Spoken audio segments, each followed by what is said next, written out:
Good morning, honorable speakers, distinguished guests, ladies and gentlemen, and dear colleagues and friends from here and abroad. Today, we are going to resume the second day of the 2022 ICOMOS-KOREA International Expert Workshop following on from yesterday. My name is Hye-seung, Shim. I'm a board member of ICOMOS-KOREA. I'm very honored to join you here at the Master of Ceremony today's workshop. To begin with, I'd like to briefly go through the details of the program for today. We will start with a keynote speech, which will be followed a 15 minutes break. During the break time, there will be a group photo session. Then, today's session, under the theme of conservation and restoration of the modern and contemporary architectural heritage in the 20th century, will be held at 10:40 a.m. in Korean Standard Time, and will be followed by a lunch break. And we will then continue our session from 1 p.m., followed by a 15 minutes break. After the break, a discussion with all the speakers and the discussants will start at 2:30 p.m., lasting for 2 hours. And finally, the closing ceremony will be held. Now, ladies and gentlemen, at the first program, I'd like to invite Dr. Maria Margarita Segara Lagunes, the chair of ICOMOS Italia, the Department of Architecture at Roma University, to deliver her keynote speech. Dr. Segara Lagunes, the floor is yours. Good morning, everybody. Thank you very much to all the authorities and the institutions that made possible this workshop in Korea. We are really thankful for this invitation and also for the possibility of being here and share with you our experience and learn lots of things from Korean colleagues. Thank you very much. Thank you. Well, my paper is on the analysis and restoration of structures of architectural heritage in the 20th century.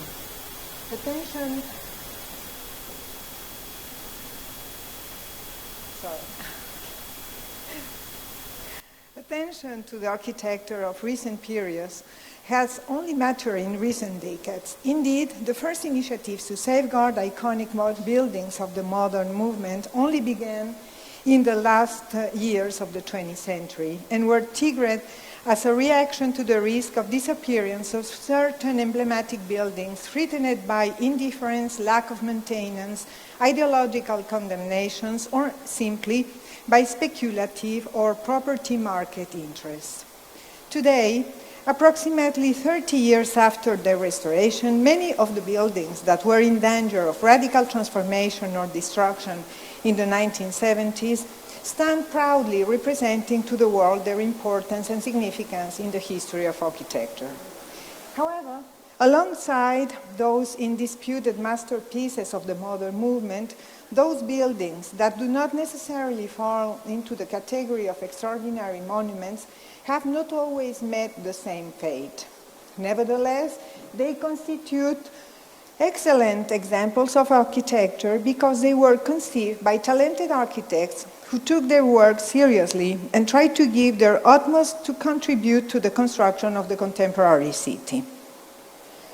The preface of the second edition of the document, Approaches for the Conservation of 20th Century Architectural Heritage, also known as the Madrid document of 2014, prepared by the International Scientific Committee on 20th Century Heritage of ICOMOS, states, in fact, too many of the heritage structures and buildings of the 20th century are at risk.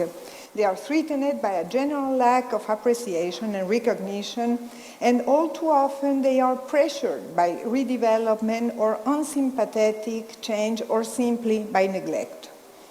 We talk about those buildings that we live with every day, but which are distinguished by their design qualities, whether in the use of materials, in the technical solutions adopted, or in their structural experimentation, or finally because they represent the taste and lifestyles of an area close to us.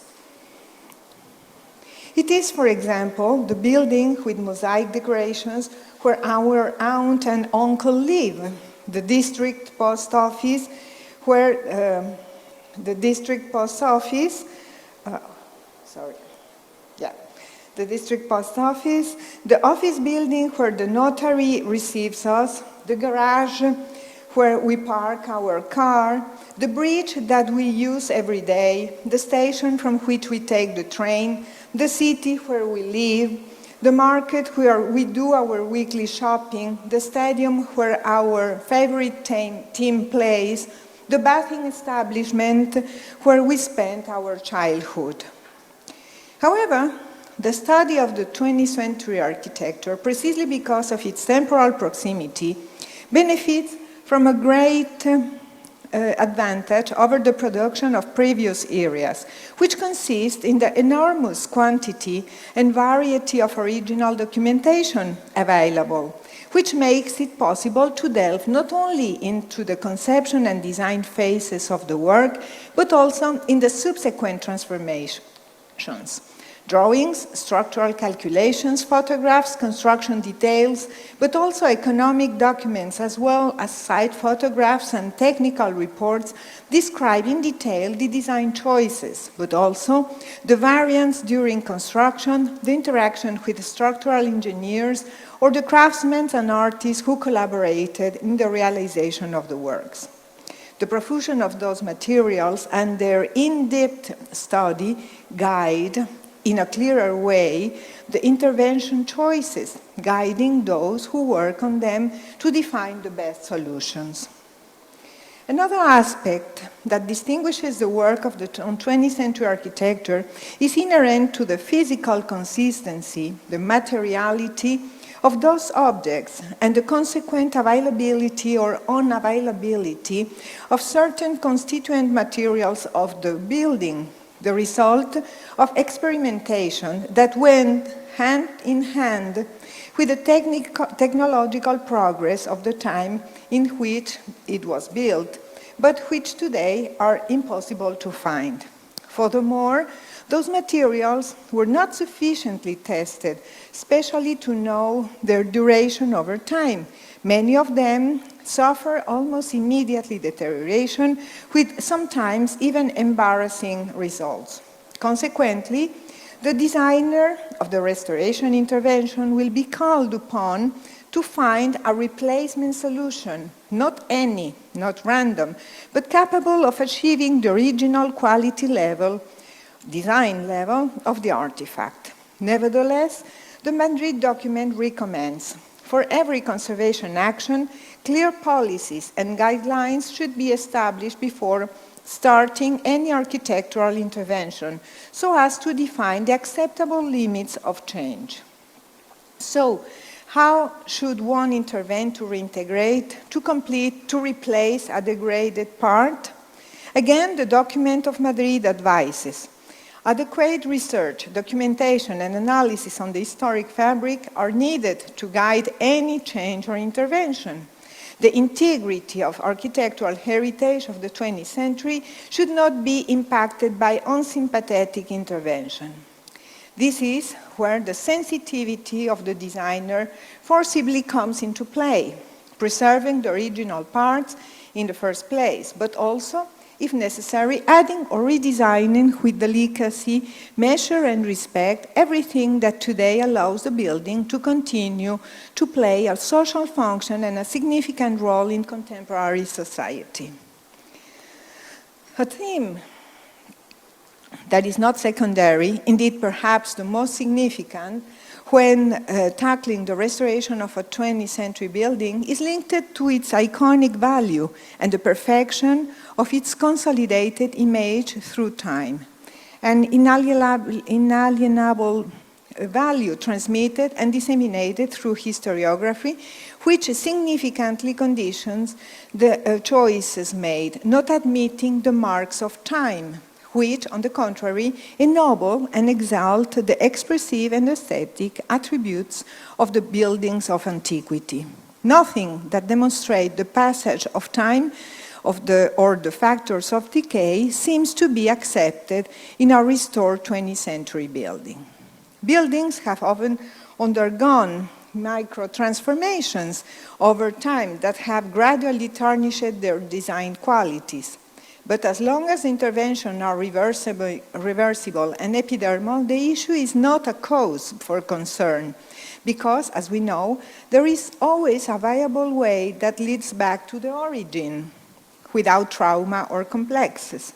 The problem becomes more complicated when those interventions entail changes that transform defining elements of architecture. Contemporary buildings, thus, seem condemned not to age, to appear eternally perfect and immaculate. Much has been debated in Italy on this issue, with opposing and radical positions being taken. Perhaps we should accept without qualms that the natural state of buildings is to appear perfect, or almost showing no signs of decay or aging. The priority objective of any action of protection, maintenance, or restoration must, in any case, be oriented towards preserving the authenticity and integrity of the heritage. Naturally, the criteria defining authenticity vary from one cultural and geographical context to another.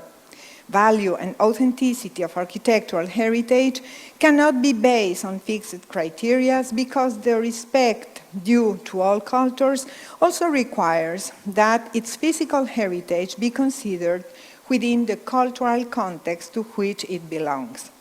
All material and immaterial meanings attached to the building must therefore be taken into consideration. In the same way, the different evolutionary phases of the building must be evaluated, accepting those transformations that do not obscure its architectural values, but rather enrich it as part of a historical process that does not stop at a precise moment, but it's in continued evolution. Among the first dangers that attempt our cultural heritage of the 20th century are neglect, indifference, and abandonment, but also ideological condemnations.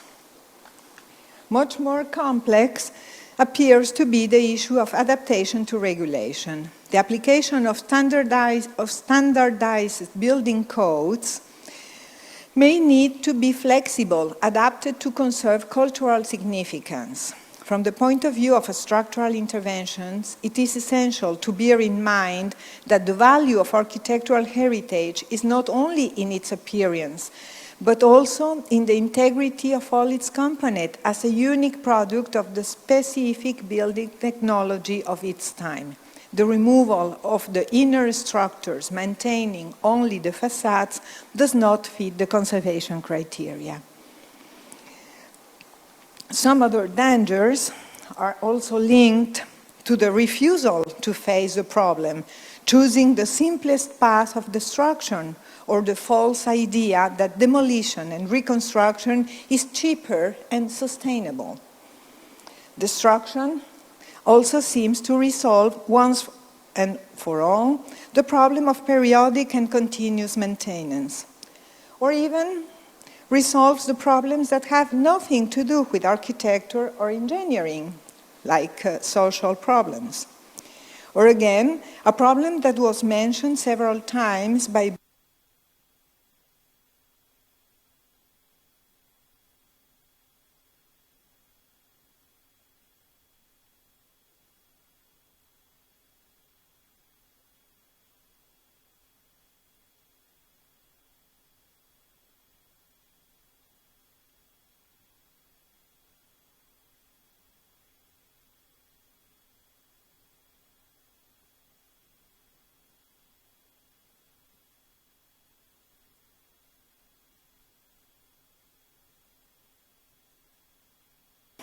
but also the result of economic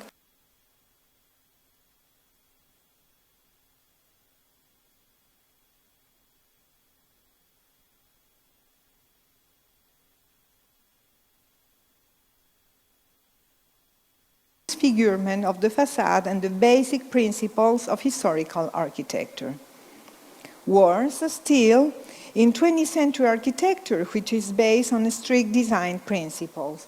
For these two buildings in Milan were proposed the coating of the facade in order to save energy. That means the completely destruction of the design of the building. What can we do? Indeed, before any other action, it is necessary to identify and understand this recent heritage.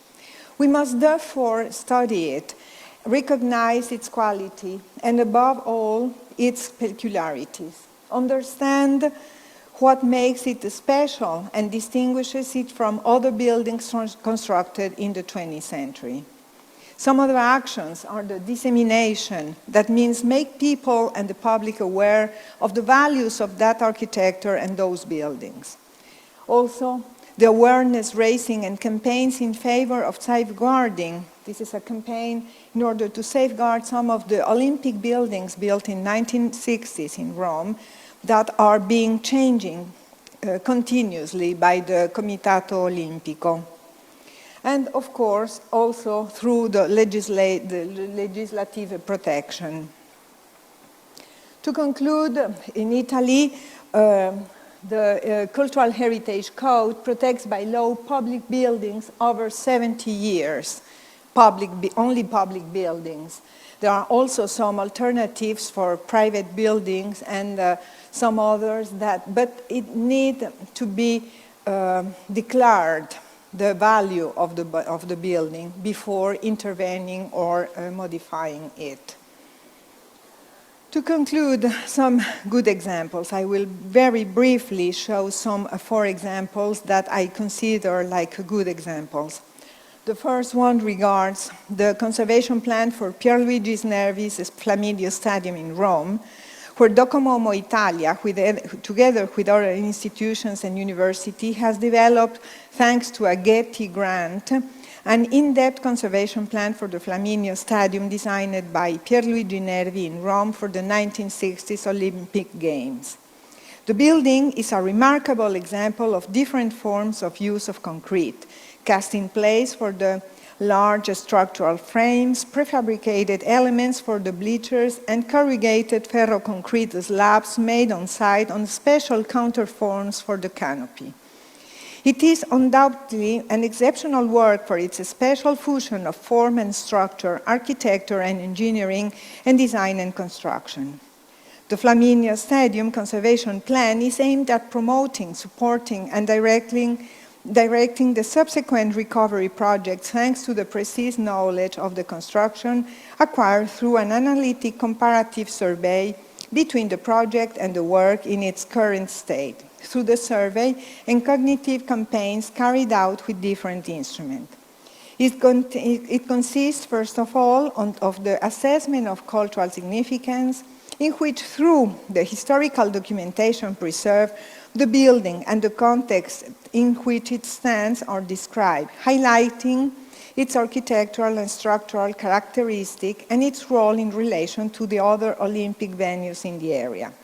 This is followed by a research into the original design, the variants to the design introduced at the time of construction, the transformation that have taken place during time, and some other specific and specialized analysis. The work concludes with a chapter on conservation and restoration techniques, as well as policies and legal instruments of protection and management and intervention strategy and aspects of dissemination and publication. All the study can be downloaded for free from the Getty website.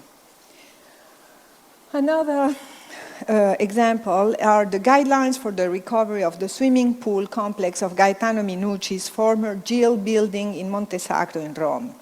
It was commissioned, the building, by the Regione Lazio the study, and aims to provide the basis for a conscious intervention of recovery and restoration of the swimming pool area, indoor and outdoor, of the building designed by Minucci in 1935.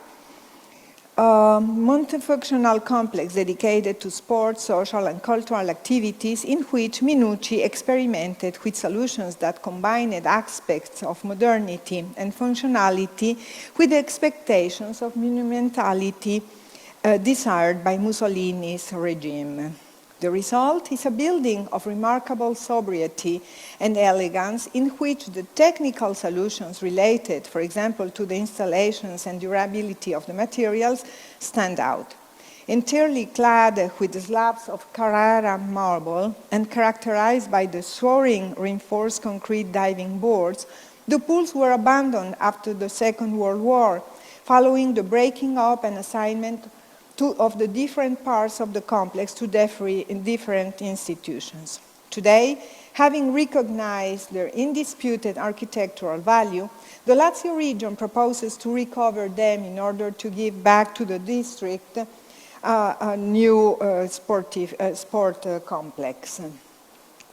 The abundance of photographic material, drawings and construction detail, structural calculations, as well as the direct investigation carried out in the building on its state of preservation, has made it possible to drop a recovery proposal and guidelines that would subsequently allow a restoration project that takes into account the inalienable values of this exceptional example of Italian rationalist architecture, now completely forgotten by the city.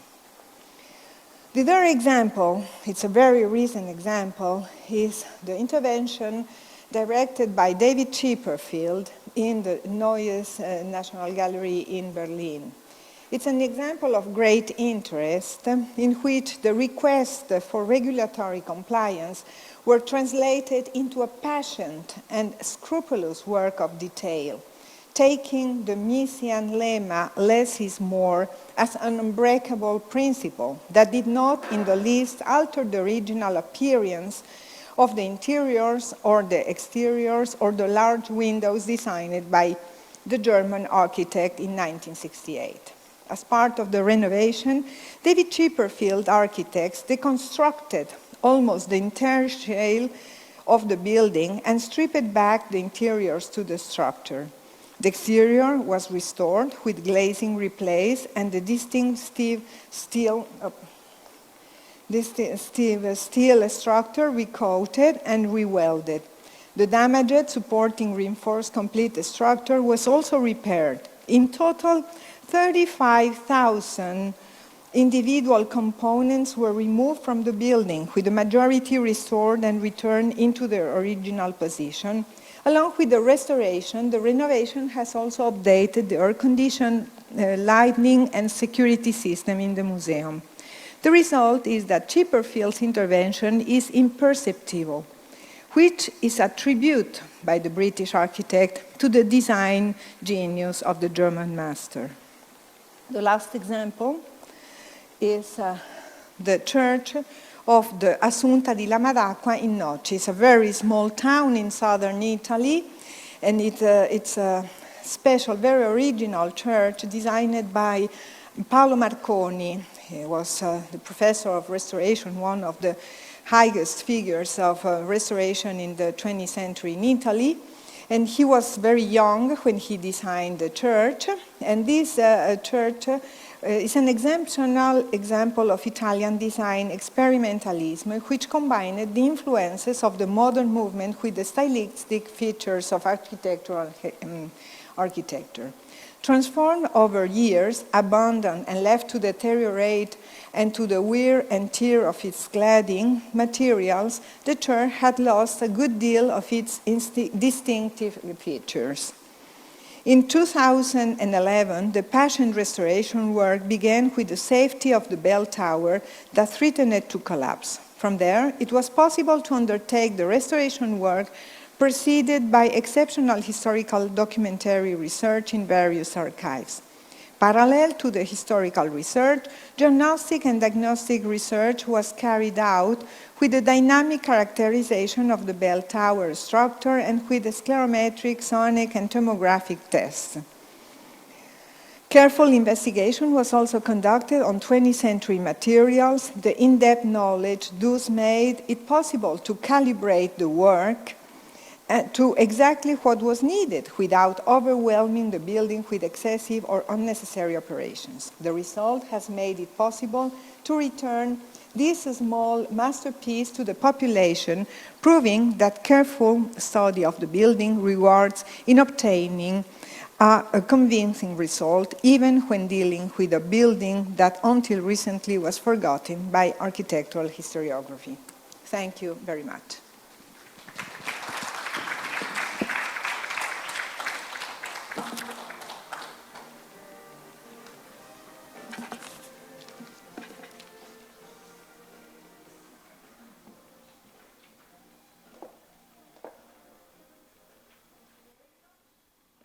Thank you very much, Dr. Segarra Lagunes, for your insightful keynote speech. She highlighted important aspects, including the appropriate system and regulation and analysis of and dissemination of various types of documentation, to which we should bring our attentions for the protection and the restoration of 20th century architecture that can be recognized as cultural heritage. Many thanks once again. Now we will start our session under the theme of conservation and restoration of the modern and contemporary architectural heritage in the 20th century. Dear colleague, for this, we'd like to invite Professor In-seok as the first speaker, the Professor Emeritus of Architecture at Sungkyunkwan University in Korea, and Chair of Committee for Cultural Heritage of Early Modern Times under Cultural Heritage Administration. Professor Yoon, the floor is yours.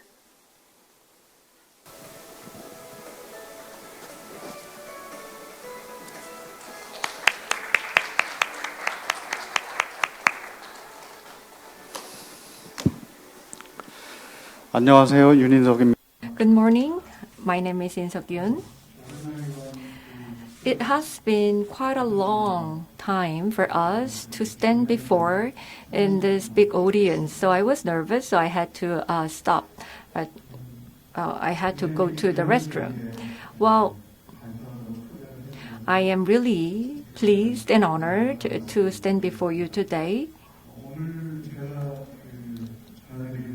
Today, I'd like to talk about Korea's efforts to preserve and repair the 20th century architecture heritage. And my focus will be on systems and standards.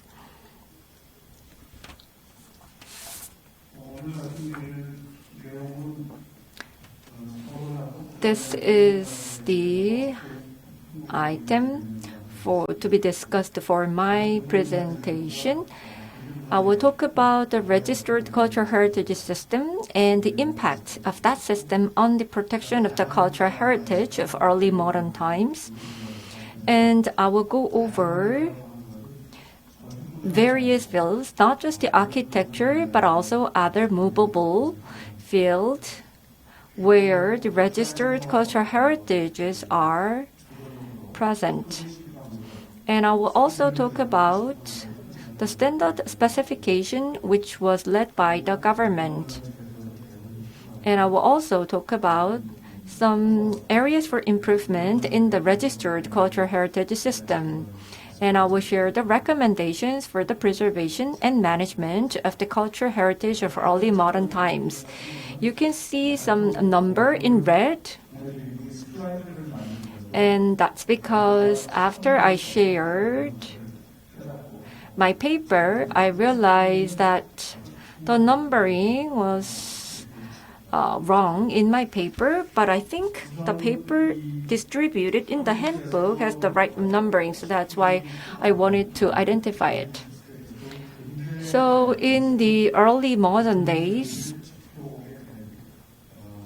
in Korea, Korea started to protect its cultural heritage in early modern days, and there was some background.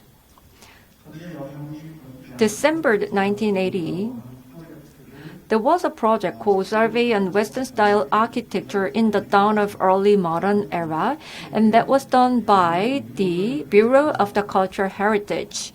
And the survey was commissioned to the Korean Association of the Architect. So the survey was intended to look at the cultural heritage, architecture heritage in the early modern era so that we can identify the buildings to be protected. And the CHA, later on, as you can see here, register or designated those architecture heritage at a national level or local level.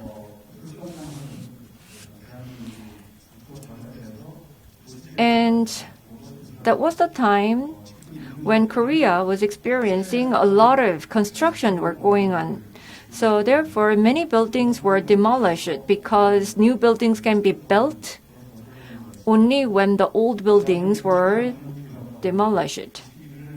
And also, the Koreans do not have good sentiment toward buildings built by the Japanese, and that also contributed to the destruction of those buildings.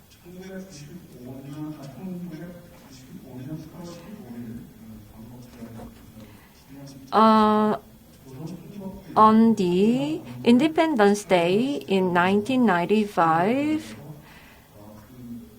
the old building of the governor's office of the Japanese colonial rule was started to be destroyed, and then the restoration work started on the site.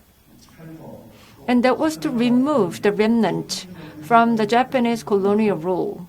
So that was a quite symbolic action. And then because of that, a lot of buildings that have some styles from the Japanese colonial rule were destroyed. As you can see here, this movie theater was destroyed, and then a new hotel building was built on the site. And Korean-made aluminum sash and cotton wool type building was built. However, it is destroyed because of the structural safety reasons. So this building was destroyed. So these are the examples where the early modern era architecture heritages were destroyed and disappeared. And the local government and the central government of Korea realized that if these buildings are designated as the cultural heritage, then that building and also the adjacent area need to be protected as the cultural protection heritage. That was what the law of the time said. So it is good for a building owner, it may be good for the building owner to see that his or her building designated as a cultural heritage. However, it affects his or her neighbors too. So people did not like to see their buildings designated as the cultural heritage. So at the end of the 1999, there was a study on the preservation and utilization of cultural heritage of early modern times. And the government realized that there is a more flexible system like registered cultural heritage. So whether it is historic site or relics, it's not just about like so-called freeze and preservation, Rather than going for that approach, we may go for like refrigerator type of the preservation, meaning that rather than freeze the cultural heritage so that people cannot do anything about it, we can go for like refrigerator type of the preservation. So that's why the amendment was done to the Cultural Heritage Protection Act. So starting from the 2001, the registration of the cultural heritage was allowed. So it started with mostly buildings, but there can be some inventions or books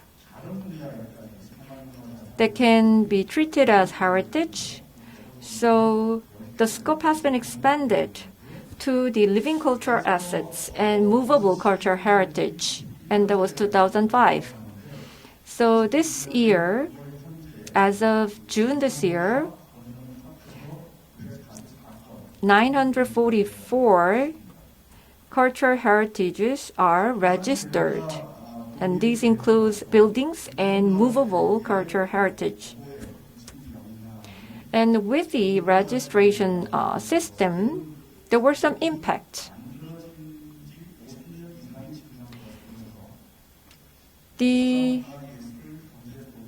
When the cultural heritage are to be registered as cultural heritage, then there should be built or manufactured more than 50 years ago.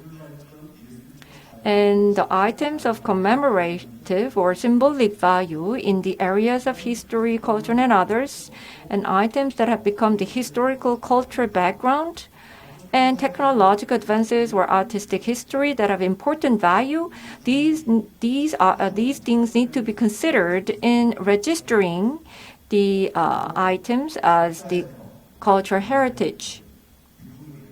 And because of that slowed down the destruction and demolition of early modern historic features, and also laid the foundation for the preservation of those early modern era heritage. This is the City Hall of Seoul, and you can see a small building in front of the glass building. This is old City Hall, and that is registered as the cultural heritage. So even when the new building for the City Hall was built, the old building was preserved. And if this old City Hall building is designated as cultural heritage, then there should be a lot of restrictions, like new buildings cannot be built close to this old building. But this old City Hall is registered, not designated, and that allowed the new building, the new building of City Hall, to be built around it. And not only the buildings, but also other cultural heritage items were designated.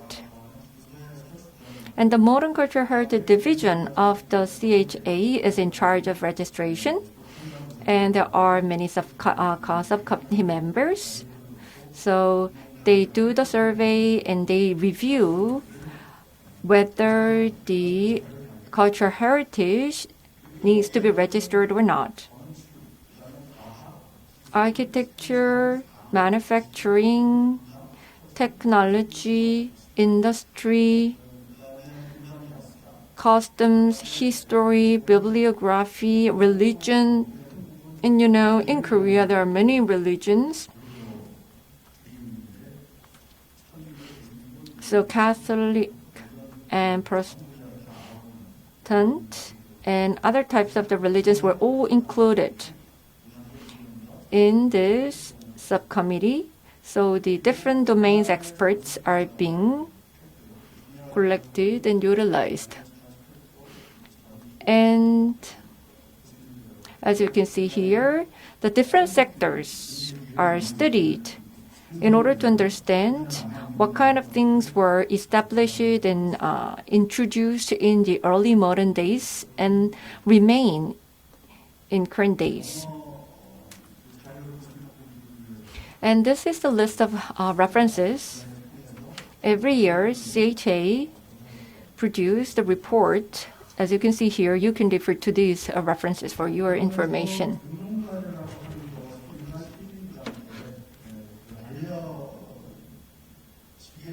And also, the CHA tries to raise the public awareness on the registered cultural heritage.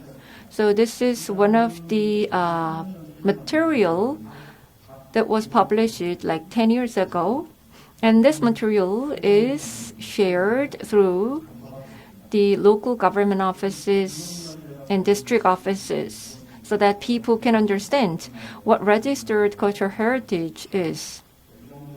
So it explains what's the difference between registered and designated cultural heritage.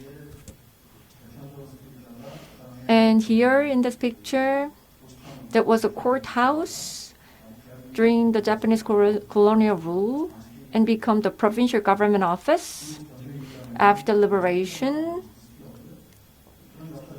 So this is a historic building, and recently it is remodeled into a museum by Donga University. And this is registered cultural heritage so that university can build a high-rise building behind this old building. So by showing this picture, people can understand what the difference is between registered and designated cultural heritage.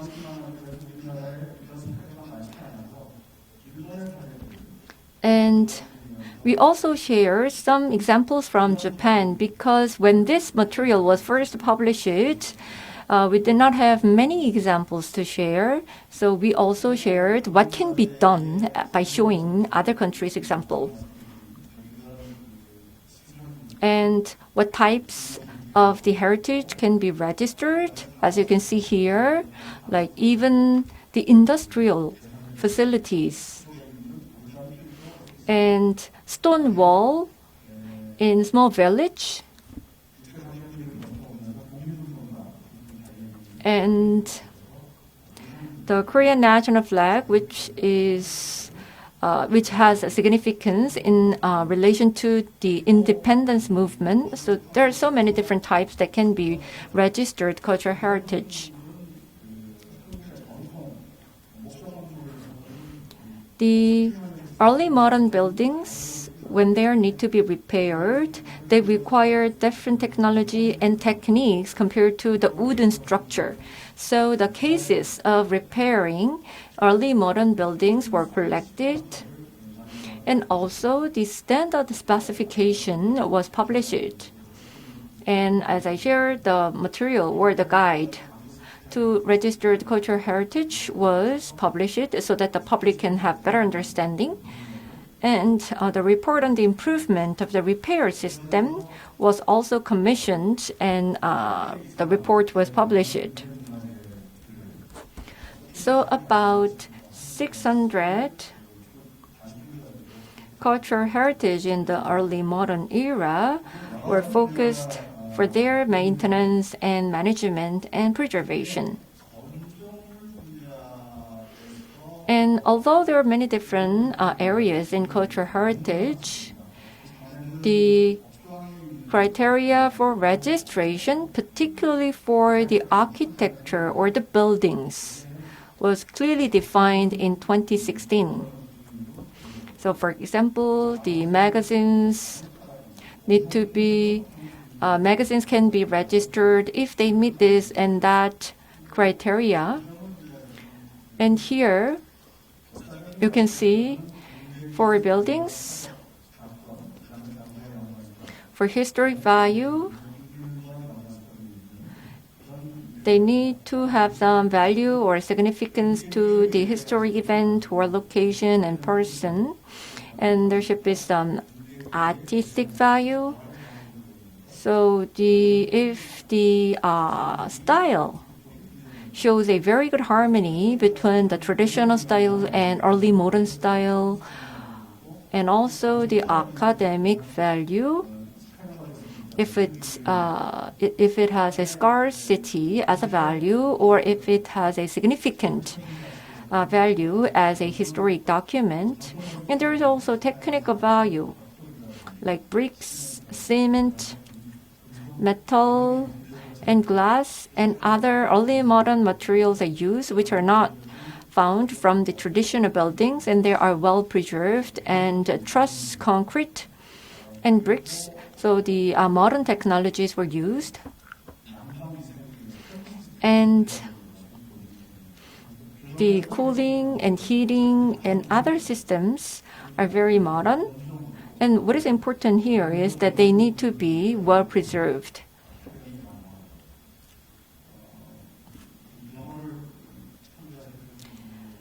So I share the English version for the criteria in the next slide. And when we actually repair the buildings, it's really important to have some reference. But we didn't have that reference in the past. But now we have the standard specification for the repair of early modern architecture heritage. So the repair technicians of traditional architecture heritage can have some reference.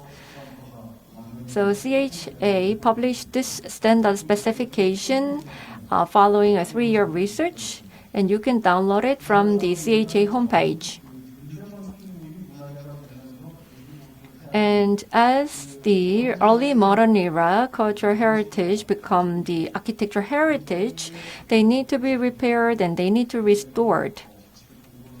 And now, with that standard specifications, the repair technicians of traditional architecture heritage can learn about the characteristics of the early modern architecture heritage and obtain necessary techniques.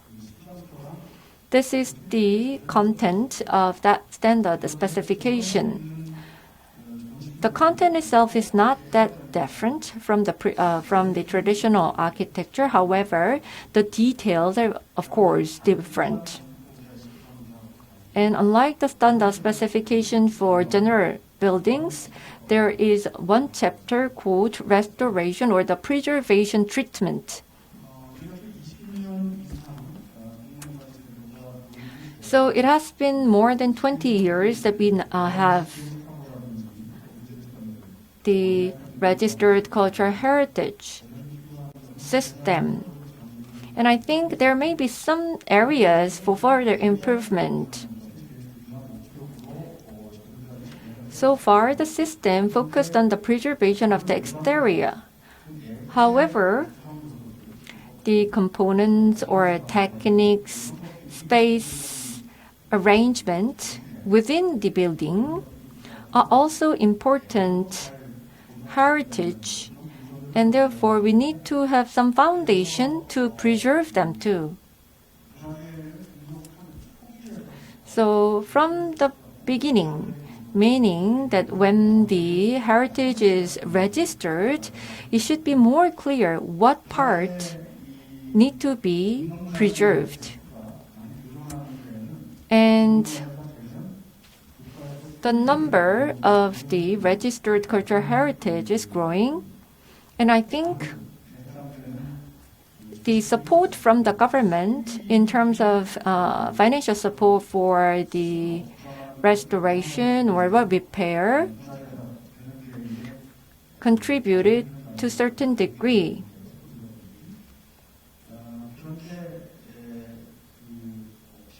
However, because the financial support is given, we need to have a system that money need to be used for the areas that is necessary.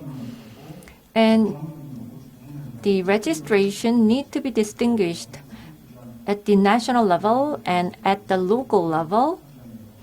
But fortunately, it has been started in 2020.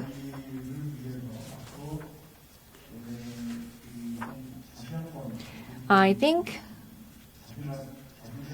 to preserve and manage cultural heritage of early modern times, I think we need to be more clear about the characteristics of cultural heritage of early modern times. They are located in the downtown, and therefore we need to have some flexibility in preservation because the downtown requires, or the downtown has a lot of demands for further development. And we need to study very closely to estimate the original shape or form because there are many buildings that experience a lot of modification. And we also have to secure relevant materials and techniques. And the techniques, materials, and artisans who can do the preservation work for the early modern architect are not abundant, and therefore we need to have some collective approach to this at the national level and at the international level. And for the traditional wooden structure, actually we can do some repair design without dismantling. However, for the early modern day buildings, they are covered with the finishing materials. So sometimes the partial dismantling is needed. But at the repair design stage, that kind of a partial dismantling is not easy at this moment. So I think the partial dismantling needs to be allowed to a certain degree at the repair design stage. And rather than just focusing on when this building and our architecture heritage was built, I think we need to be more clear and clearly define the conditions for the architecture heritage to be recognized as the cultural heritage. And like from 4 years ago, it's not just about registering one individual architect or building. Now, if a road or if a small village show and preserve the styles of the early modern days, then that can be also registered as cultural heritage. This is the Iksan. You can see that the local government survey the buildings and the areas. And then, as you can see, some part here has a lot of modification and developed too much.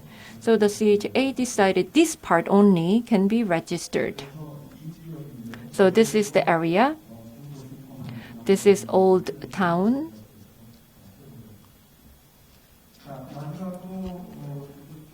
So as a closing, it is important to preserve the relics or the culture heritage of early modern days. But it is not always easy to preserve them. And if the government introduce a demolition permit, that would be a great help. And I actually emphasize this one very often, but people in the administration says it may be a risky recommendation, but I always talk about it. And I also believe that we need to distinguish things to commemorate and things to remember. And I think it is also important to focus on the authenticity so that we can pass down to the next generation the stories and the cultural heritage from the ancestors. Thank you. Thank you very much for your presentation, Professor Yoon. He mentioned what effort has been made in Korea regarding the establishment of relevant systems and policies to preserve early modern architectural heritage and artifacts. And also he learned what challenges we face and solutions we might identify in terms of architectural repair for the preservation, management, and utilization of the buildings. Thank you very much once again. Now, I'd like to invite our next speaker, Professor Ki-soo, from the Department of Architectural Engineering in Dongha University in Korea, and chair of the Early Modern Subcommittee of the Cultural Heritage Repair Technology under Cultural Heritage Administration of Korea. The Professor Kim, the floor is yours. Thank you. Good morning, everyone. I am Kim Ki-soo from Dongha University, as introduced. I listened to the keynote speech by Ms. Maria Lagunes and also Professor In-seok, and I think my presentation could be an application of what was shared through the previous speakers in the Korean context. But before starting my presentation, I think this was also shared by Professor Yoon, but for the 20th century architectural heritage, there are some differences between world heritage and Korean national heritage, because the system of cultural heritage registration is only there in a few countries. And the 20th century architectural heritage is probably a terminology that is used widely in many countries. So what I want to tell you is that the 20th century cultural heritage has some difference between global heritage and national heritage. And so I would like to first talk about that difference. And I would also like to talk about some of the problems in the procedures for the preservation and repair of the 20th century architectural heritage. And I would also like to talk about how we should deal with the technologies and materials for architectural heritage. And I believe that this is going to be covered in the afternoon session as well. Regarding the architectural heritage in Korea, I think this is already well known. The development of natural science and the artistic characteristic of the 20th century architectural heritage, and also the new materials used in the 20th century architectural century are quite different from the architectural heritage of the past. For example, in Korea, before the 20th century, most structures were made with wooden material, but with the 20th century architectural heritage, new materials started to be used. And for steel frame and concrete structures and masonry structures, we have some structural changes in the 20th century architectural heritage. And I think this was also mentioned during the keynote speech. And the Madrid document was a document that dealt with the preservation of architectural heritage. Especially in 1994, during the Nara document, there was discussions about wooden structures, and in the document in 1996, we started to think about the 20th century architectural heritage. And on the one hand, the reason why I am talking about UNESCO World Heritage is because in Korea, we are dealing with architectural heritage as a cultural heritage. And Mr. Yoon also mentioned about the registration system. But I think compared to the concept of World Heritage operated by UNESCO, we have some differences. Of course, probably the World Heritage System of UNESCO influenced the management of the 20th century architectural heritage here in Korea.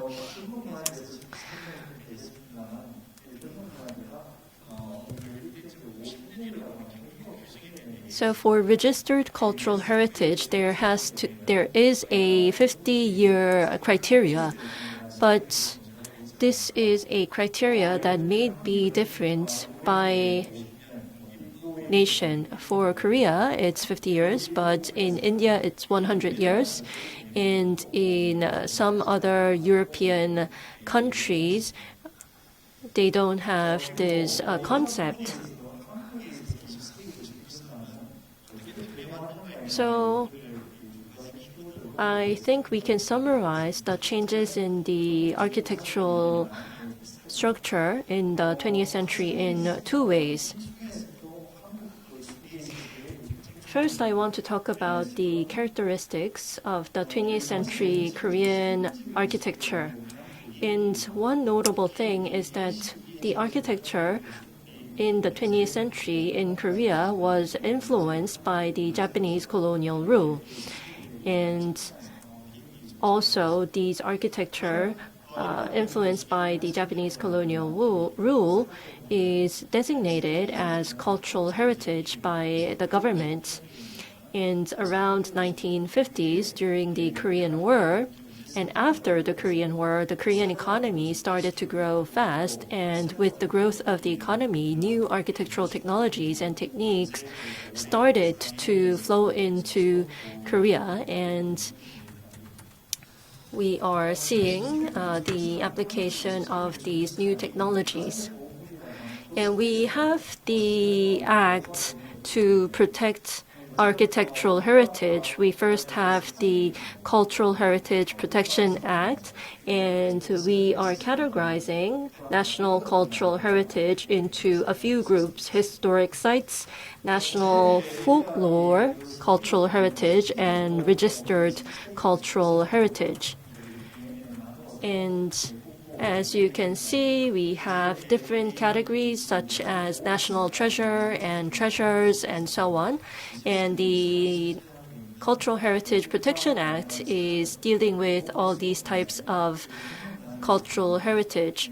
We have the cultural heritage site and the folklore cultural heritage, but most cultural heritage falls into this category of registered cultural heritage. And within the Cultural Heritage Protection Act, we have the plans to restore and repair the original form of cultural heritage, but in the 2020s, we started to renew the principles for the repair of cultural heritage. We had an overall change in the Cultural Heritage Repair Act, and we are gradually implementing policies and systems to systematize cultural heritage repair. And if we look at the Cultural Heritage Protection Act and the Repair Act, cultural heritage repair is an act of restoring and repairing and maintaining the original form of the cultural heritage. So the purpose would be to preserve the original form. And for the preservation of the original form, physical and chemical actions can be taken on the damaged parts. And we also have some problems related to the relevant legislation in architectural heritage, because in the case that there is a remodeling of a certain size or above, it can be subject to the application of architectural law, and also sometimes the repair of cultural heritage is exempt from the application of this law, but for registered cultural heritage, it is outside the scope of the architectural law. So if we think about the Korean context, for the 20th century architectural heritage, we are trying to protect the architectural heritage while utilizing the structures. And because these architectural heritages are used continuously, we are trying to come up with ways to maintain the functioning of the architectural heritage. But in the case of reversibility, sometimes considering the material, for example, concrete or stonework, sometimes the architectural heritage and way it is built is not reversible. So that is one problem that we are facing. And sometimes there are some spatial changes and physical changes that are taking place. But still, despite these characteristics of the 20th century architectural heritage, the repair and maintenance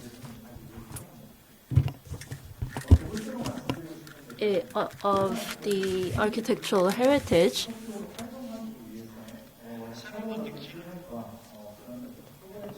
위한 설비적인 내용 그리고 구조 there are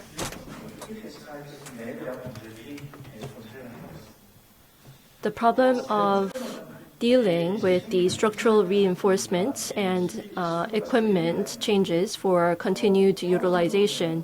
Another problem is related to the repair technology and material of the 20th century architectural heritage. Because the material and technology in the 20th century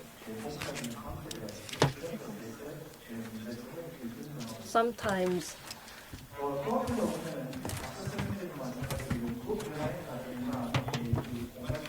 reveal other problems. And also, there is a problem of maintaining the structures. 사적이고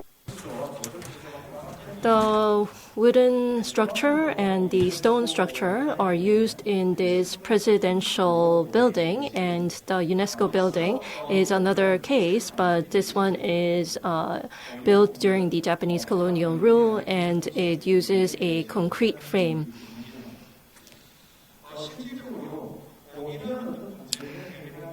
So to resolve these problems that I mentioned,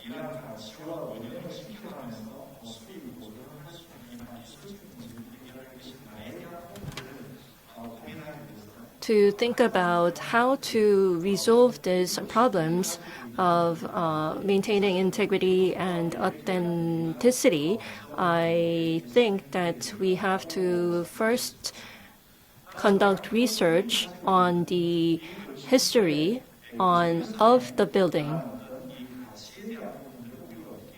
So how should we understand the architectural value of these historic architecture, and how would we study the documents related to these architectural heritages, and also the materials and the technologies used in constructing these structures? And I think the same should apply for the concrete buildings as well. So this is the picture of the presidential residence, and it was built during the 1920s. On the left-hand side, you can see the picture in the 1920s and also the picture taken in the 1950s and the current image of the presidential residence.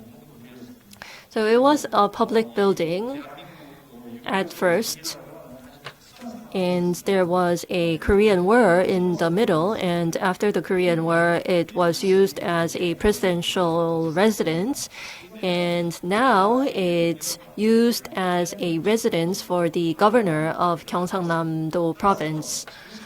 But it has significance as a cultural heritage, as it was used as a presidential residence. So this cultural architectural heritage is changing as time passes.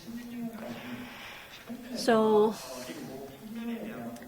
starting from the 1920s to recent times, you can see the changes in the drawings. And we have the records of these changes, as you can see on this slide. And you can see the changes are tracked like this. And these are diagrams that show the changes to the architectural design. And also, here you can see the changes taken place in each period, and the spatial change and functional change became a part of the structure's history, I think. These are also some changes to the drawings from multiple sides. And this slide shows the changes to the structures of the building by time. Now let's move on to the UNESCO building. As I said, the construction started in 1959, and you can see the current image of the building on the bottom right. And we also have very detailed record about the construction and the subsequent changes to the building. And we are currently in the process of registering this as a cultural registered heritage. And we have these detailed records, and when we conduct research, these detailed records were very helpful. So when we talk about the 20th century architectural heritage, I think we shouldn't talk only about the original form, because we have too much detailed documents and records about this other than the information about the original form. So we have to correctly understand the value of the architectural heritage based on these available documents, and also we have to manage the analyzed results in a systematic way. Also, what I would like to tell you is that the preservation and repair of architectural heritage are being conducted according to these principles, but once there is preliminary research, I think is done. Once the preliminary research is done, I think we have to think about the historic architectural value of that structure and how to maintain that architectural value. I personally think that the concept of dismantlement and repair is very useful for concrete buildings and stone buildings. And most of the 20th century architectural heritage in Korea are using concrete structures or stone structures. For wooden structures, dismantling and repairing may not apply, but for concrete and stone structures, dismantling and repair can be more reasonable. So I think we have to come up with a new set of standards and criteria for this. And we also have many records in other countries as well. And as I said, we have to think about how to retain the value of the 20th century architectural heritage. Are we going to focus on the original form or the function and the form of the architecture or other values? And there are some renovation and repair that took place in the past. So how are we going to maintain these changes? We also have to think about this problem. And one another aspect is that we have to continuously use these architectural heritage as we repair the architectural heritage. So we need to think about the continuity in use. So thinking that aspect, we also have to think about the material safety and structural stability because of that. And then we also have to think about how to solve this issue of structural stability and material safety using technology. So for structural stability, I think this is something that is directly impacting the safety of the people who are using that building. So how can we ensure the structural stability of the architectural heritage, and how are we going to guarantee the structural stability? Depending on how we decide on the direction to secure structural stability, the direction of preservation will become different. And we would also have to conduct a review about the load and the history of the building material. Because if we only apply the standards that apply to the wooden structures, I think there are too many limitations. So in many countries, there are many researches being published about the load of the 20th century architectural heritage. And when we think about the stability or the structural stability of the wood structure and the clay brick structure and concrete structure, the characteristics are all different. So we have to involve a multidisciplinary team composed of engineers and also material scientists. Especially the presidential residence that I talked about earlier uses both wooden structure and clay brick structure.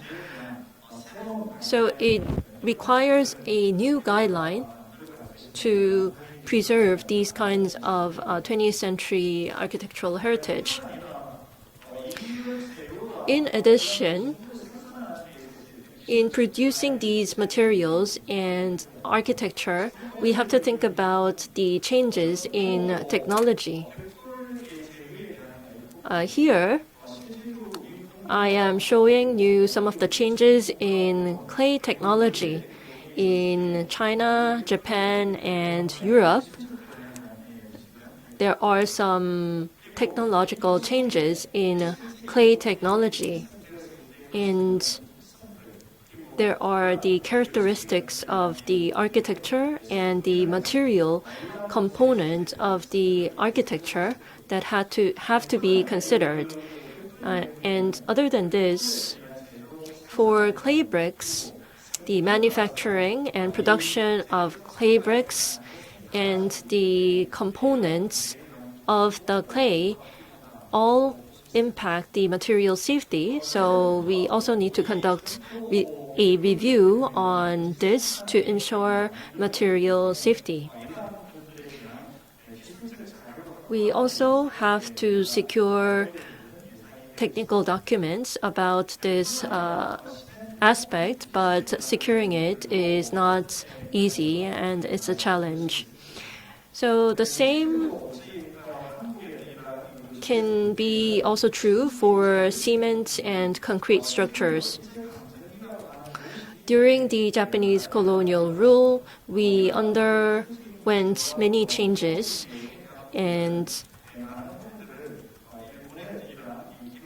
a lot of records and technologies were influenced by Japan during this period. And the 20th century architecture after the Japanese colonial rule is still showing some influence by Japan, and some of the changes in the architecture actually took place, but the records are insufficient to understand the architecture afterwards correctly. So up until now, we covered this issue by recognizing this 20th century architectural heritage as cultural heritage. But as I said, there are some certain characteristics to the architectural heritage of the 20th century. So instead of just focusing on the preservation of the original form, we should focus on the preservation of value for the 20th century architectural heritage. And secondly, from restoration and dismantlement, we have to first think about how to retain the current status or current state of the architecture before discussing the restoration and dismantlement. And thirdly, there are some characteristics to the technologies used in the 20th century architecture, so we also have to take this into consideration. And I would also like to take this opportunity to thank Mr. Thomas Morrison for submitting a discussion paper for my presentation, and I hope to receive a lot of advice from global experts today. Thank you very much for listening.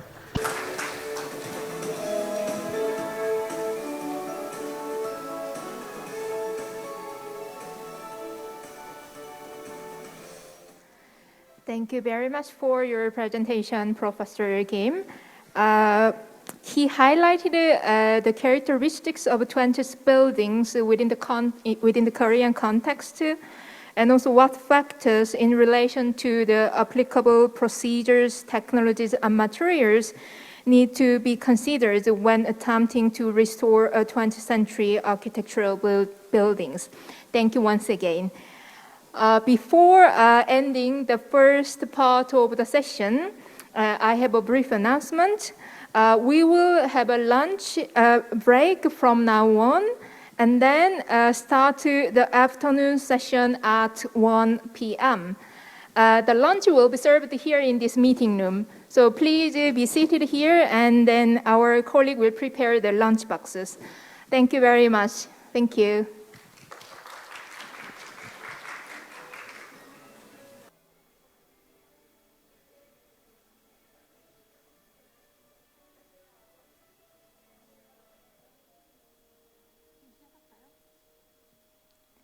Hello, everyone. Welcome once again for the afternoon session. I hope you all enjoyed the lunch break. Now we are going to starting the afternoon session. For this, what I would like to do is that I'd like to invite our third speaker, Professor Mehrdad Hejazi, the Faculty of Civil Engineering and Transportation, University of Isfahan, Iran. Professor Hejazi, I turn the podium over to you. Thank you very much.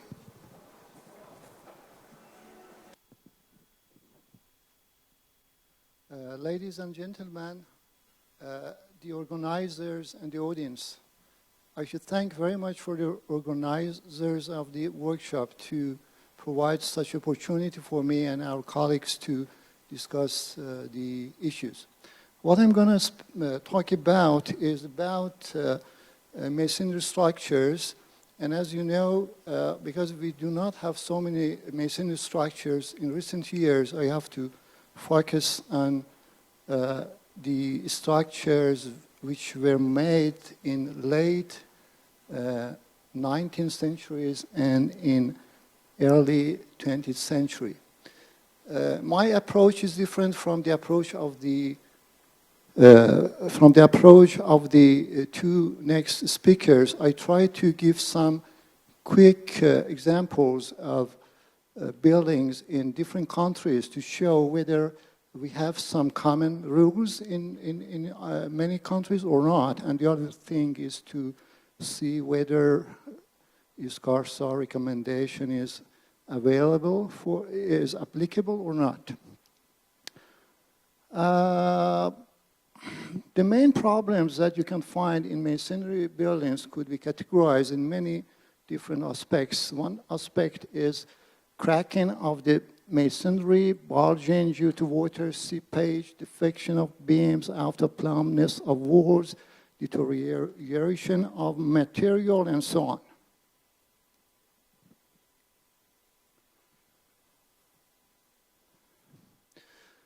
Well, if we go to ISCARSAH recommendations, as you can see, it recommends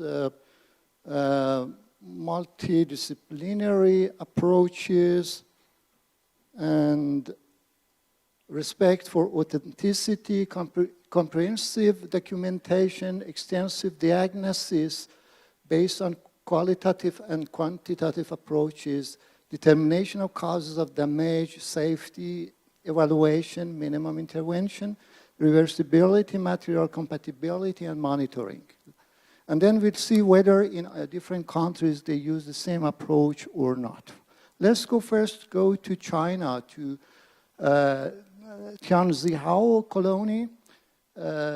It's a big component of buildings. It's a combination or a collection of seven buildings. And the buildings, as you can see, they are masonry buildings, and inside there are some wooden frames and so on. And usually for wooden elements, we have some sort of deterioration which is connected with the main building here. I'm not going to the detail, but just give you a very overview of the situation of the buildings, of the structural components.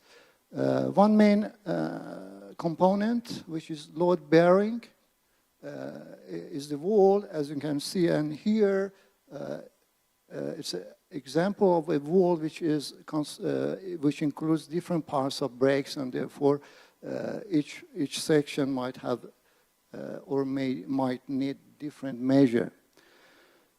I have listed the principles of conservation that they used for this collection of buildings in China. As you can see, they try to keep as many original construction elements as possible, okay? Two, they marked with a year in case of reinforcing or replacing any structural element. They preferred using traditional Chinese techniques rather than modern techniques where it was possible. 5, they preserved as many valuable remains from each historical period as possible, and they avoided using the method of total disassembly in historical, in roof truss system. And also they restored the original state of missing construction elements with the same original materials marked with the year on it. Well, let's go to see what are or what were the principles of restoration. First, in these buildings, because of tourism reasons, they added new function. And when you change the function of a building, the first thing that you should think about is the change of loadings, the loading imposed on the building, and therefore sometimes you need to strengthen or change the load-bearing system. Then they tried, or they did, restore the exterior of the building to its original appearance a century ago, but inside there were some changes in order to make it accessible for the people who come for the new function. And then they maintained the original brick wood structure system, which I think was one of the most important things. They used the main system, and when it was possible, they restored it. Like this. Number 4, they reinforced the structure in a reversible manner, which is very important. And then 5, they add thermal insulation and waterproof layers because of energy issues. And then where some doors or windows were missing, they added some new doors or windows which were insulated. And also they added modern equipment system in order to enhance the comfort of the building. Here, what they did for restoring the wall, in some cases they changed or restored the bricks, and some they repointed and so on. And here, for example, you see the reinforcement method for the wall, which they use some sort of steel boards, but it is reversible. Whenever they want, they can change it. And they also reinforce the foundation with a reversible method, which I'm not going to the detail, because my main aim is to tell you that all they did, as they claim, was reversible. And these are two examples before and after restoration. Okay, it is not just the appearance which change, but also, as I mentioned, the structure itself was somehow restored when it was necessary. Let's go to India. An old building which was used as the University of Pune in India. If you want to have a look at the building, it's the building that to the left that they are using now, and to the right, it's the building during its restoration. The building is about 6,000 meters square, with shallow foundation, placed on black cotton soil. It has a sloping pitch roof. The slabs or the floors are jack arch slabs, and they have typical wooden flooring. And the masonry part is uncoarse rubble masonry, which is very popular in many countries. What they did for restoration first was the assessment of the structure, what we call a quantitative approach. In addition, they used a rapid visual scaling, which is qualitative approach. They collected the data, compared, and assessed the condition, and then proposed the measures. Okay? Out of this process, one part was lime concrete slabs.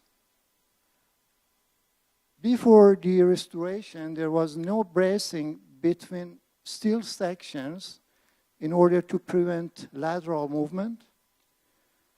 Some steel sections were corroded, and the deflection of slabs was sometimes more than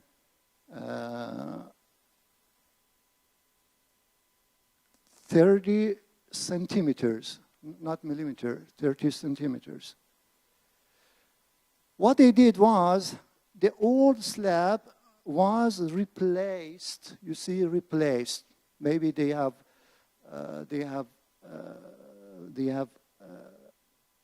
decided that there is no way. They have replaced with a similar slab structure, which consisted of stack of two ice sections, one above the other, supporting inverted T section like this. Therefore, they had no choice to replace in some parts the old one with the new one, and but with the same system. The columns had problems. Some cracks were on the surface and also in the core, and there was a loose bonding of mortar. The solution is clear. Some damaged part of the column was removed. You know, if it is the last solution, then you can remove it. Lime grouting would be a better solution, but because I don't know the detail, they used epoxy. But anyway, if we concentrate on grouting only, that would be good. As you can see here, it is what they did for the column. Then in longitudinal, in beams, they had longitudinal cracks, and they had large deflections. And solution is somehow clear. They used steel plates on both sides, which were reversible, and also steel plates were anchored to the beam by bolts, and its reversibility was guaranteed, as you can see here. Here, my emphasis is not on the type of reinforcing, but my emphasis is on reversibility of the method that they did, because if in future they find a better solution, somehow they can replace the better solution. And also the roof had problem. This is the construction of the roof, lime concrete slab with chicken mesh, and also Mangalore tiles laid above corrugated galvanized iron sheets covered the slab, and the roof at that time before the restoration was not waterproof. What they did, they replaced the corroded elements. Maybe it was the only choice they had, and proper slope was provided for the roof in order to somehow remove the water, and also a fire detection and alarm system was installed, because very important for a building with a sloped roof and mainly made of wood, and panels coated with sheets which were waterproof were added to the top, as you can see here, before restoration and after restoration. And in many similar buildings which you have a loft, which is usually made of wood, it is necessary to make a fire alarm and distinguish system. This is before, and to the bottom is the situation after the restoration. Let's go to Canada. Auburn Art Gallery, Mount Allison University. Tom knows about it maybe. For architectural and structural information, it is the oldest university art gallery, made end of 19th century. constructed using light olive sandstone, and foundation walls were constructed as double white walls with an interior rubble core, which in some parts had some damage. They reconstructed the roof in 1970s, but it seems that it was not successful. They imposed too much load, and again, 20 years later, they had to make some amendments, and extensive damage was visible because of penetration of damp to the walls. This is the image of the building after restoration, and this is what they did. They used non-destructive testing methods in order to evaluate the situation of the materials. Also, they did visual inspection, which is qualitative. Also, they did again pull-out tests to determine the strength of the materials, and they did some structural analysis of the building, and based on the results, they proposed the plan. They had to relieve the load again, what they imposed 20 years before. They used a specific waterproofing material in order to contain the grout they inject and to improve its durability. And also they used some stainless steel connectors in order to connect the whites and the main core to each other. And they repaired the damaged elements, and they removed the deteriorated mortar and repointed the building.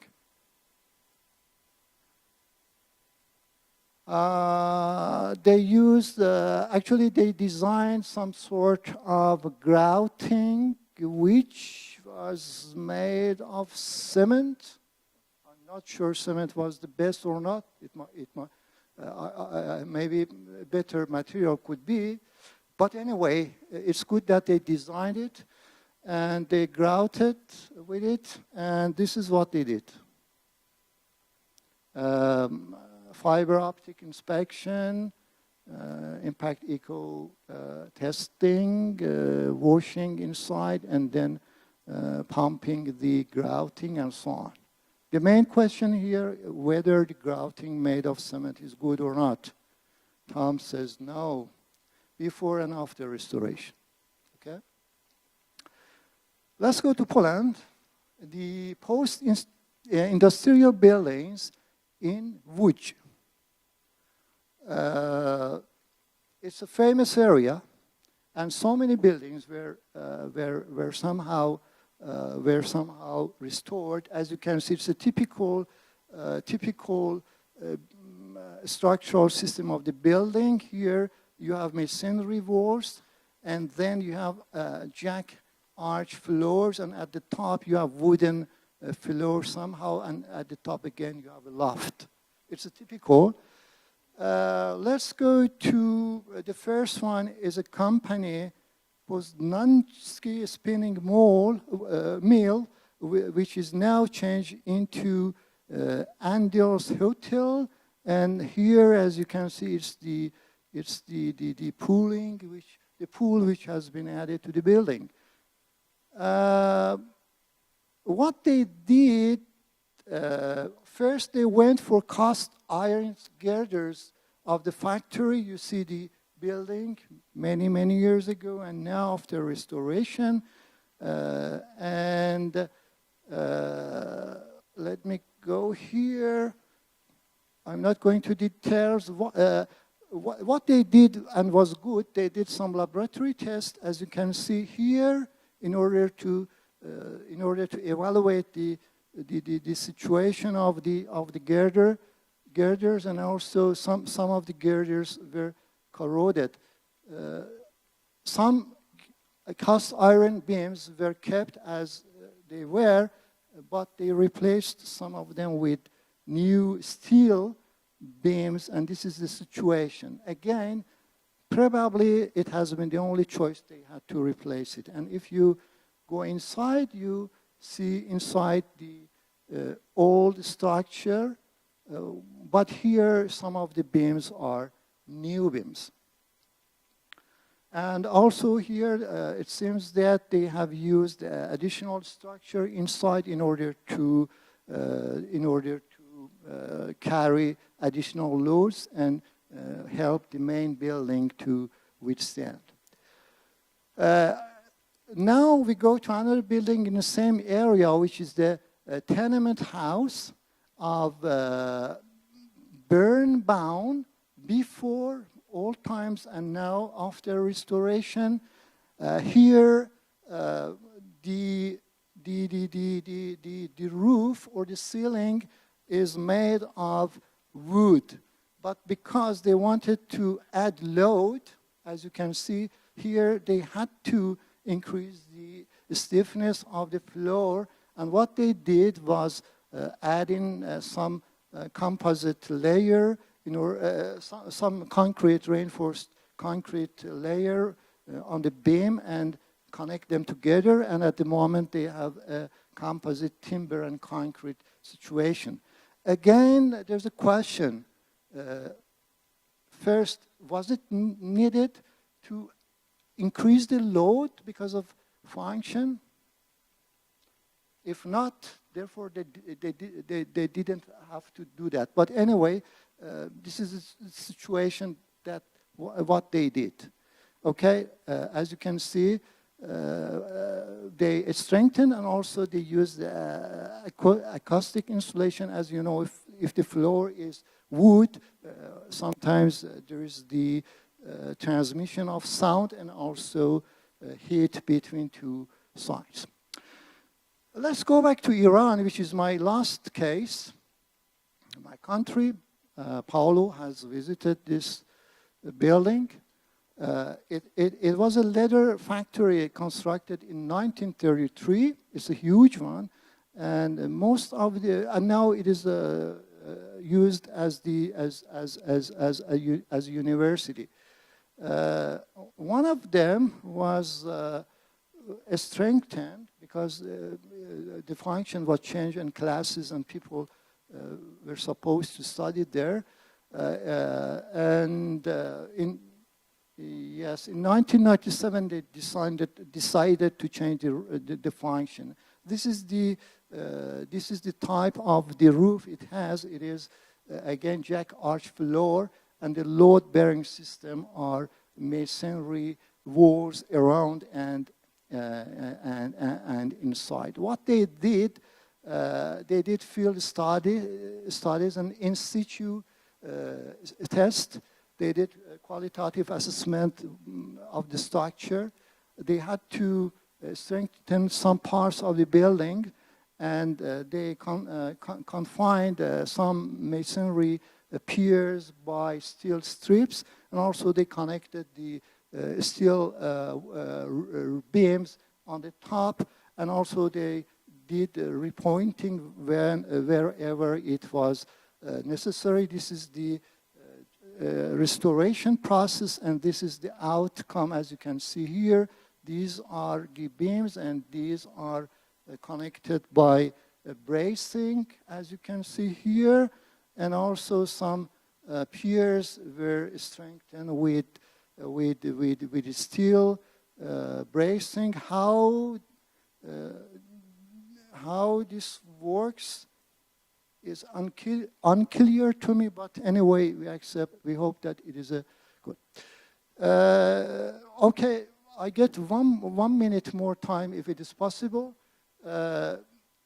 because I want to make some comments on the performance criteria. You see, we never speak about energy performance. We usually go for earthquake and so on, but as you can see, energy and other risk agents are very important, as you can see here, okay? let's go to energy performance. It's very important for buildings, and nowadays we are a big problem in the world is how to decrease the fuel consumption, and therefore I think more attention should be used, should be focused or paid to the energy. And at the moment, Horizon Europe Climate, Energy and Mobility is a project which has already started and aims to make zero energy buildings by 2050. Okay? If we go to risk agents, usually we go for earthquake, but now at the moment, because of climate change, we have land subsidence and we have floods, where in droughty regions that they never had rain and so on, and also fire is something which is missing at the moment. For fire, sometimes we have no problem, because when we have fire, if it is not destructive, sometimes the strength slightly goes up. Also, the stiffness or flexibility would increase. For the flood, as you can see in Yazd in Iran, which is a desert region, we had a flood a month ago, and many buildings were damaged, and the reason was they have changed the function of Keynote system into another system. Before, if there was a flood, it would go inside Keynote without any problem, but now after it is registered as a World Heritage Site, I don't know what has happened that the Keynotes are not working. Well, it's a famous land subsidized picture from Mexico City, but if you go in many countries, even if you come to Iran, we have this problem, and many projects are going on. These are very important issues, I think, which are not less important than earthquake. And for earthquake, there are two major questions. First, what is the level of earthquake-proof performance required for that building? And if we want to go for the modern codes, what would be the situation for minimum intervention principle? Because they are in two different and opposite sides. Okay.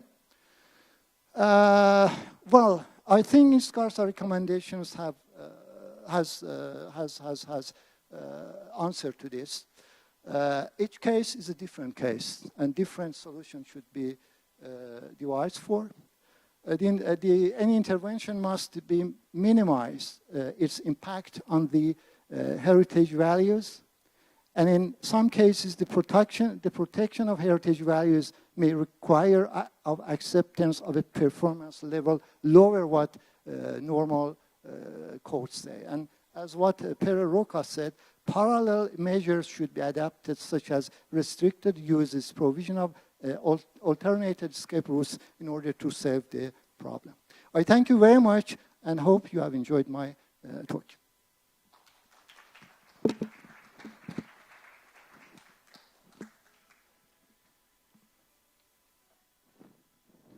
Very much for your presentation, Professor Hejazi.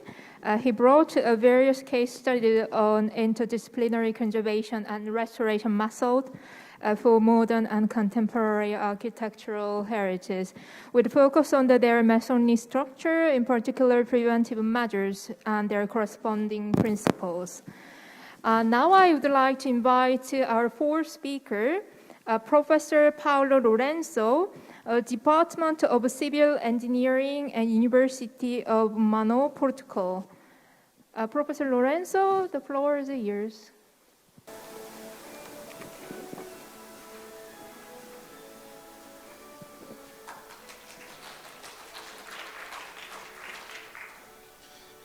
Okay, so good afternoon to all of you.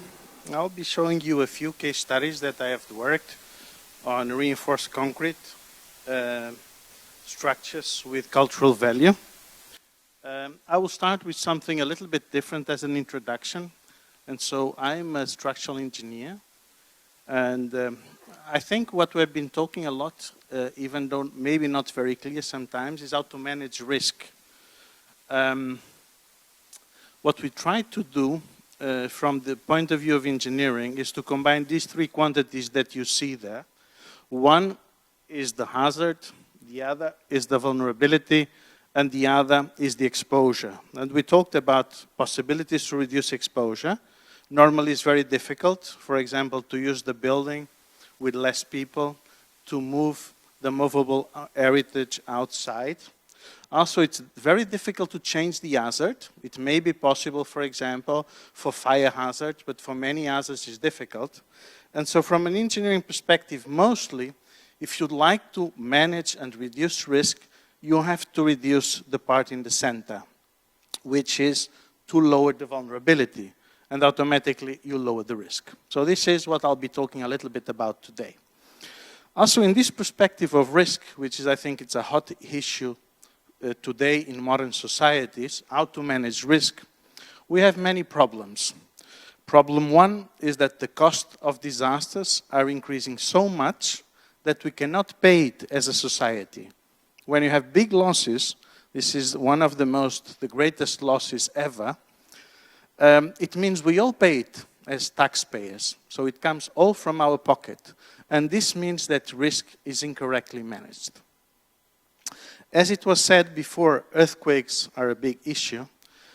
Is the natural disaster killing more people in the world? Okay. And you can see here some examples of testing real buildings in the shaking table. So you make these big replicas of existing buildings, and most of the buildings have never been designed, have never been conceived for extreme events, because by definition, something extreme is something that is exceptional. And so most of the buildings that we have from the past have been designed only for vertical loading, and they are often unsafe for extreme events. Okay? Now, I will start something again very strange. I'll go fast to my case studies. I mean, humankind always wanted to make something new, something more impactful. So we always had the big monuments, the big towers. And if you look into the past, okay, for example, you have 19th versus 20th century. And it's really impressive that we move from 120 meters high to 450 meters high. It's also impressive that we moved, you know, from 500 to 2 kilometer span. And, well, if you look at it now, well, the big building of the 20th century, it's very small.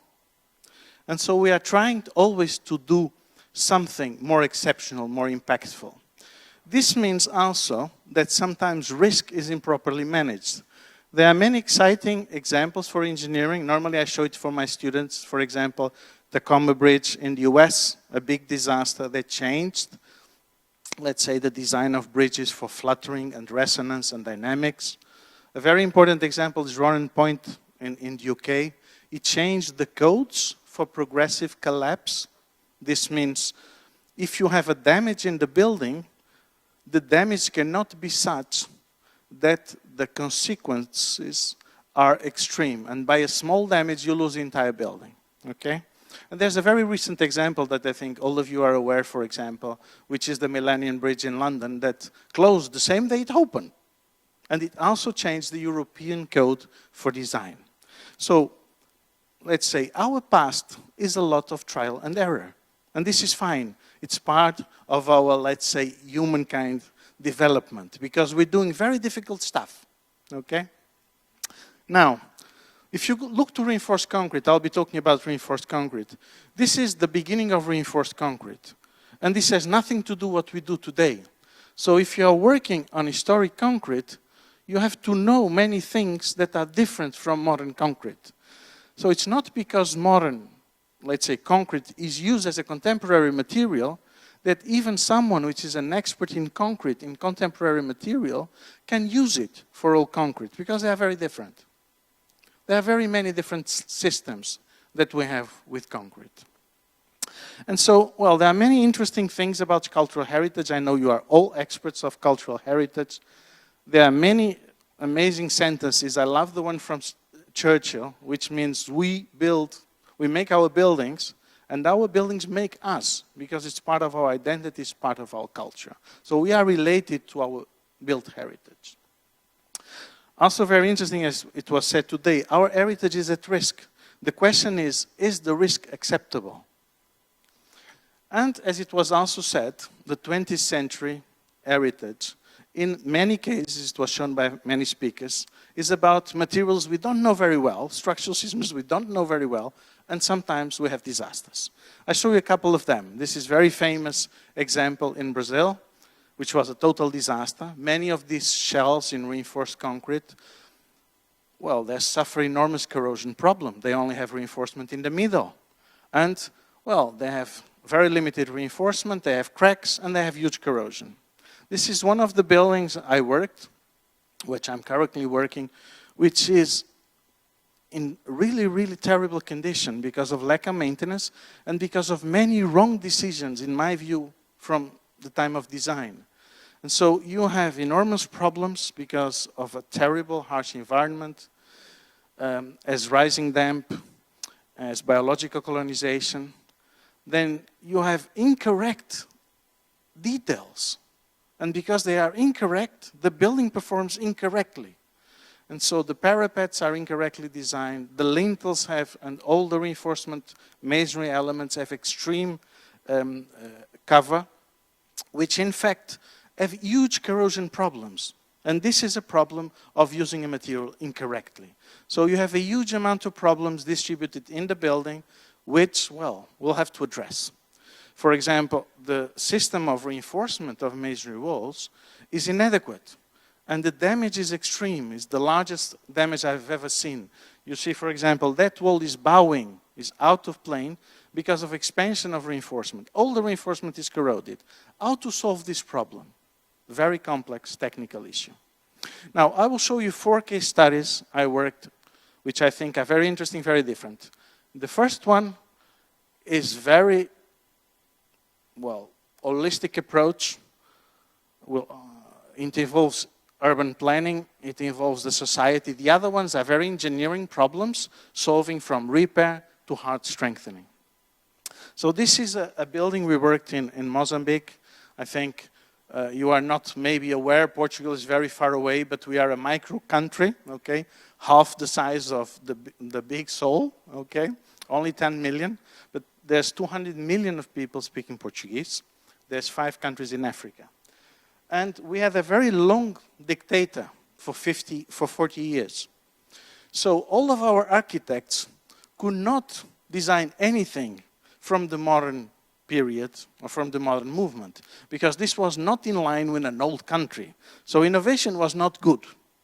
And so all of our modern heritage, let's say of Portuguese origin, is in let's say, in African-speaking countries. There was a big investment making, let's say, promoting important buildings and monuments. At this time, you can see the 60s in Africa. I'll be talking about Beira railway station. It was a very important station connecting the hinterland, the inland of Africa, let's say the British Africa, with the sea. And all the goods were coming using this train line. So it was a very important building. You can see the building here. It's very large. It has a very beautiful parabolic vault, and it has a very long platform, and it has a very large office building. It's very close to the port. The building has major importance for the city, as you can see. It is in stamps, it is in coins, it is in the flag of the city. Major events is there. It is full of work of art, okay, as it was typical from the modern movement buildings. Now that we talk so much about climate change, it's also interesting to see how climate change is affecting Mozambique. It is said, I don't know, that Mozambique was hit by 9 cyclones in the last century. Well, in this century, there was already 3, very large, okay? So the picture you see on the left is the Beira city after the cyclone Idai. And so it was a major, unbelievable impact in the population. And of course it affected the building. So for example, the roof is gone. There was no roof. There were a lot of fiber cement shades, brise soleil in French, and several of them were gone, okay? And I will go extremely fast over this just to show you a little bit what we did in the project. It will take me a long time, I don't want to do it. But basically, this is a comprehensive project. What we aim to do is to develop, this is a project that was funded by the Getty Foundation in the US, okay? And this is a project to develop what is called a conservation management plan.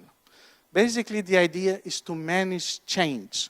Let's say, to control the future of the building. This is what we'd like to do.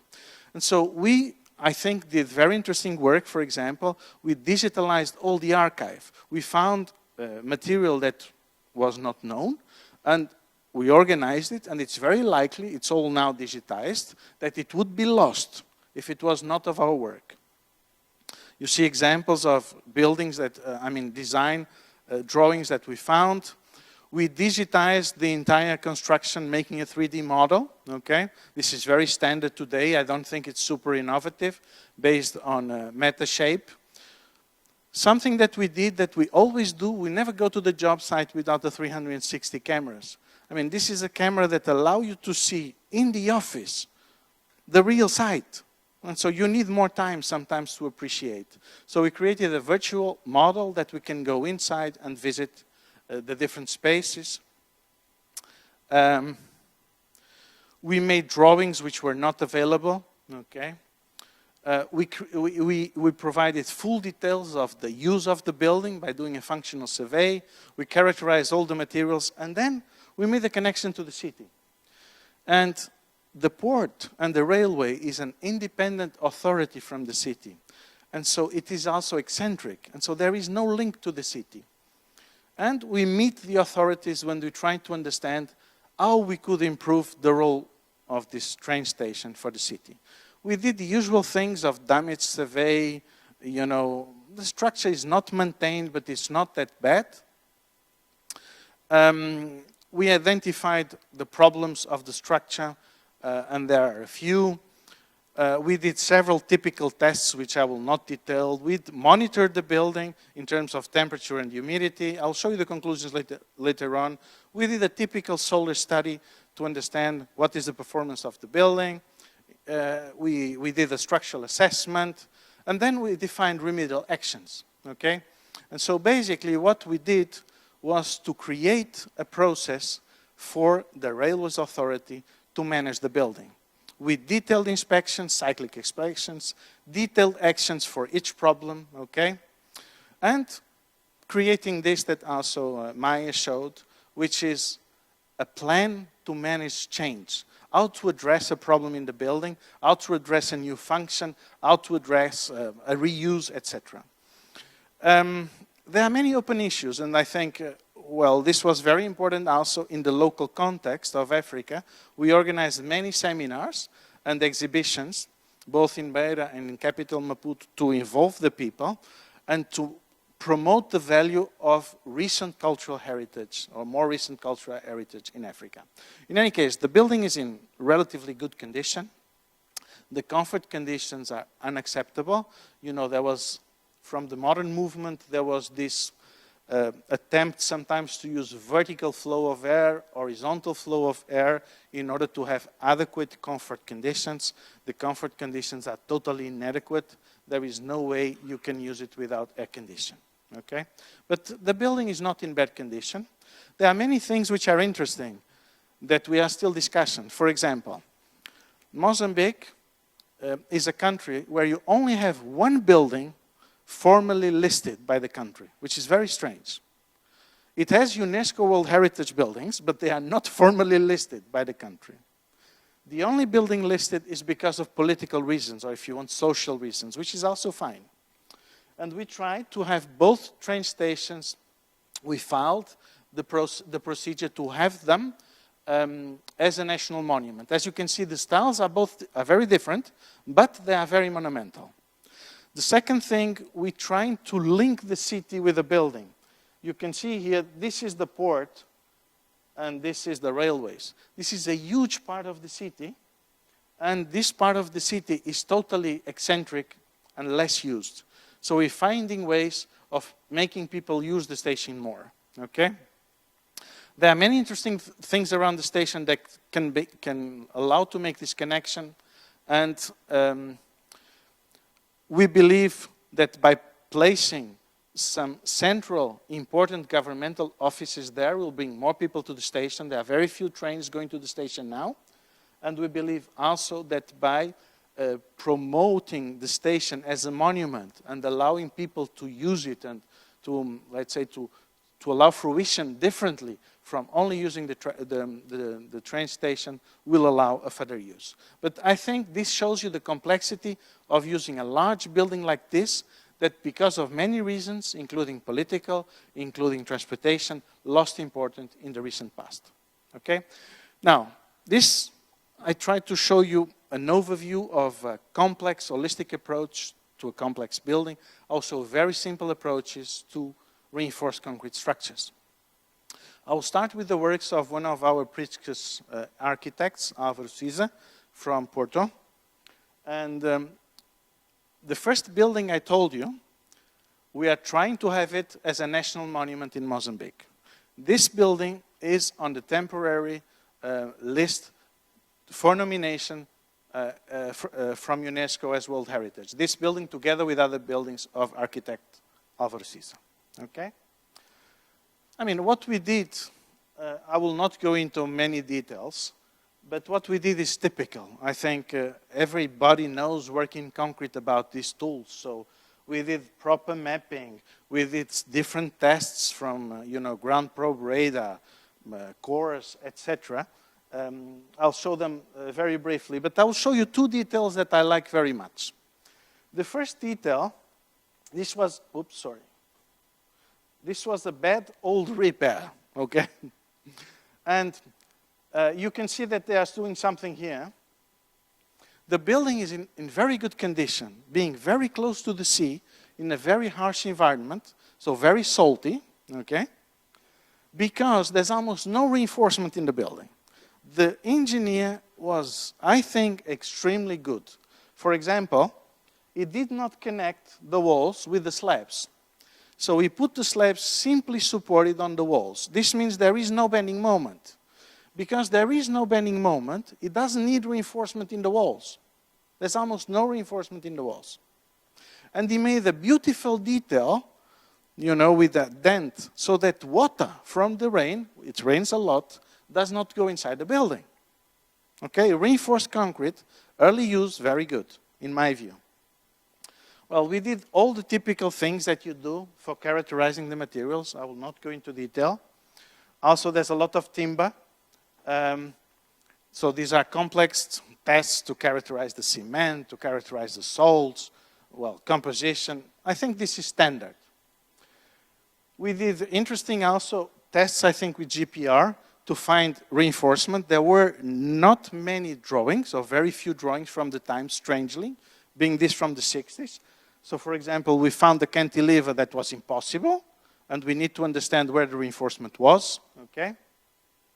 And then I'll show you a couple of applications. I like very much these examples that I'm going to show you, because I think it's bringing conservation of very old things, like we saw for masonry, or we saw for timber, and now we're bringing it for concrete. What most people do today for concrete is go to the, you know, to the shop and buy something which is there, a bag, and they use it. It doesn't work, I think, for historic concrete. It doesn't work if you want to have something beautiful. It works if you want to have a horrible patch. And if you do it badly, as many people do, it will not even work because it will pop out again in the future. And so here you can see there's very few damages in the concrete, I told you. Here you have damage because of a combination of things. Shrinkage, thermal movement, so there's a big crack here. It's a big concrete mass, a big concrete wall, a big concrete wall. And this is another damage also because of thermal and mostly shrinkage. What did we do? Well, we select the right materials. We select the right pigments, okay? We made trials, so this is architect Álvaro Siza making the selection on the site. And he chose this one, okay? So we made the mock-ups, and then we applied it. So we cleaned, applied the biocide, okay? We installed some stainless bars because if you are adding a new part, you know, a graft, it's good that it's well connected. So we had a couple of stainless steel bars, the highest quality, 306. And then we reconstituted the material by using what I showed you. I think it looks very good. I don't know what is your opinion, but this is a reconstitution. Note that I have a crack and I have a crack. I kept the crack. If I don't keep the crack, there is a crack because of shrinkage that moves with temperature. It will open again. So we assume the crack by putting a silicone layer. And this is the other repair. Again, I will know it's similar details. And this is the final result. Okay? A couple of other repairs with a different material, trying two different solutions. Here you have concrete corrosion. And basically similar, we're using a similar approach, but this was done together with the University of Lisbon, and we're using a more sophisticated color matching. Okay, so we measure the color, we also measured it before, but now we measure the color in pixels, and we try to give the same color mathematically, not by looking at it. And these are some of the mock-ups, okay? And then, you know, installing new rebars, because the rebar is gone, both for shear and for flexure. I see this done incorrectly in many countries. If you have concrete that's spoiled, it's carbonated. If you don't remove concrete from the back, you'll have corrosion. It's a mistake. And I see many people doing these mistakes. And then the final outcome. I mean, this is before drying. If you go there, you cannot recognize the intervention. It's here. No? Oh, it's very good, I think. Again, repairs. Again, this, in my view, it's a change in the concrete world. What I see mostly in concrete is people go and buy a Sika or whatever producer, which are very good producers or very good quality material. But if you want to use it in a monument or a building cultural value, I don't think it's the best technique. I'm going to show you very fast two other examples. This is an example of a building. I started with repair, I'm now going to strengthening. This is a mixed building of concrete and steel. It's a very simple building in the sense that you have external walls of granite masonry. You also have a lot of granite here. Then you have principal beams in this direction, secondary beams in the other direction, and some walls. So this was a religious school. These walls are for the students. Each wall is a room. So each of these rectangles is a room, and this is a long corridor, okay? The buildings like this, after finishing, I will not go into many details. Actually, interventions were very small, and you'll see. Not so small from the structural point of view, but they are invisible. You had this big hall where all students gather, okay? And this hall is a free span, like here. So it's a big room. And they wanted to use these rooms now, not for students, but for an archive, a very heavy archive. Basically 2.5 times what is in the European code for an archive. So very, very heavy. And they said, can we do it? I said, I don't know. Well, we did the usual tests. It's very interesting. This is the first building of reinforced concrete in the city, 1930. The reinforcement has nothing to do with what we do today. Almost no reinforcement in the walls, okay? No reinforcement in the slabs. The reinforcement in the slabs is not in the bottom and in the top one. It's in the middle. That's normal, okay? And so I show you two pictures of our strengthening. This was our first strengthening. The architect had this proposal to put in the cells. The question is, does the slab accept this load? Now, if you put the load in the center, this is the most terrible place to put a load. You have a lot of bending moment, a lot of flexure. If you put the load in the sides, the slab takes the load because the slab resists very well shear forces, okay? So this was the original proposal. Oops, sorry.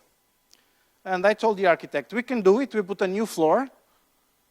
It's not very good, and I bring the load to the sides. We also have architectural implications. If you don't like it, I put this, which I prefer as a use of space also. I think you also agree that this is much nicer than this. But if you put this, no strengthening of the slab. and it shows this. Okay? Now, the building is this. So it's a building, as you can see, which has this kind of a cage.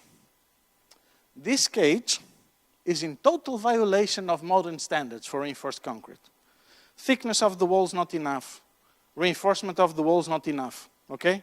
So it's a total violation of what we can do today. But of course we can analyze and discuss, and we analyzed and we found out that the safety factor is very low.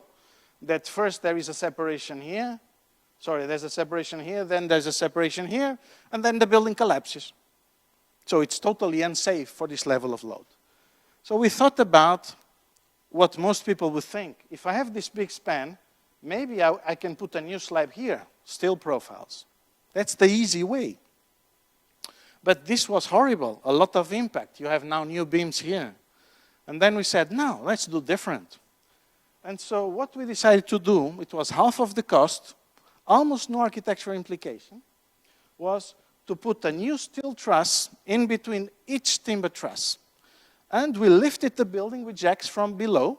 We transfer all the load from the building to the new truss. And this is it. Very simple intervention. Okay? Final example. I will go super fast. I think I have 2 or 3 minutes negative. I will just show you the problems we have when we act in existing built heritage.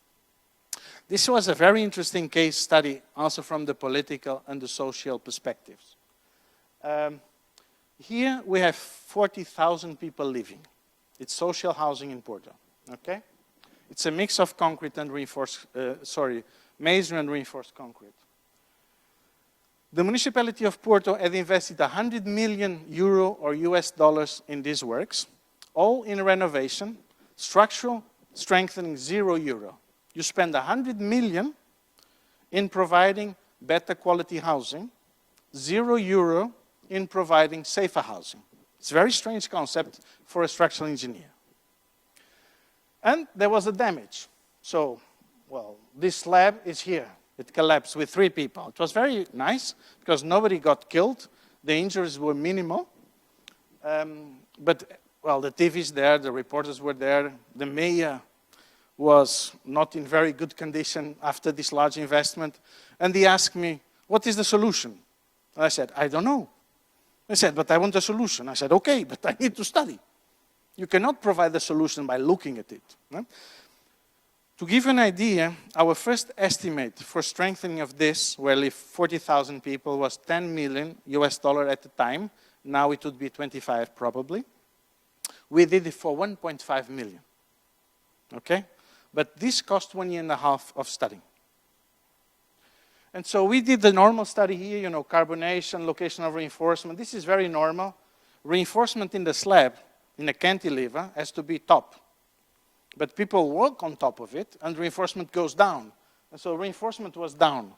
This reinforcement is exactly 0 reinforcement. It's the same as having a granite cantilever or slab. And I just show what we did. There are many reasons for what we did. Some of the works were going on. Some of the works were for new buildings. Some of the works were for existing buildings that have been, well, that were waiting for repair. Some had already repaired. I will not go into detail. We spent 1.5 years, more or less, studying the buildings, doing a lot of tests, and doing load-proof tests. So basically what we did was define a set of tests in the buildings. If they were safe, okay. If they were a lot unsafe, okay, we strengthened. If we had doubts, we had a team 1 year doing load-proof tests in the balconies. You know, put big barrels, fill them with water, measure displacement, get the water out for 1 year. And these are some of the examples we did. For example, when it was possible, we put new reinforcement, very simple, very inexpensive. The cost of this was nothing. Okay? It was 5,000 US dollars for each staircase. Nothing at that time. In some cases, this was not possible because the works had already been done. And we could not put things from below, so we had to put things from top. And so we anchored this to the masonry wall and put a steel plate. There are many technicalities here. You can see that the works had been done before. So this is all very nice. All the works were there with the people inside. We did not move anyone out. So in some cases, we put this. In some cases, we put new bars inside the cantilever. Now, this violates the current concrete code, but I signed the liability statement, and I think it's safe. Because it's a different building. I can do something different that is not in the code. In the code, you have to put the rebars very spaced. We did 5 kilometers of drilling in the city, in the balconies, 5 kilometers. So we put these new bars inside where it was possible. You have here examples of a hole of coring, grouting the wall and putting the new elements inside. And in the places it was possible, which was very, very few, we put the reinforcements from below. But this was very difficult, because in most cases it was not possible. And you can see here some strengthening from below. So you can see for a simple problem, we use many different techniques, because I think this is conservation of the built heritage. There is no catalog. There is no easy solution. All the solutions are different. All the solutions are very complicated. I'll leave you 2 questions, maybe for the discussion. The National Institute of Building Sciences, USA, says that for each euro, each dollar you put in prevention, you save 6 in disaster. Why don't we maintain our buildings? I don't know. Second one, I think today we, academics, professionals, authorities, have the technologies to manage risk well. Why do we fail so much? Thank you very much.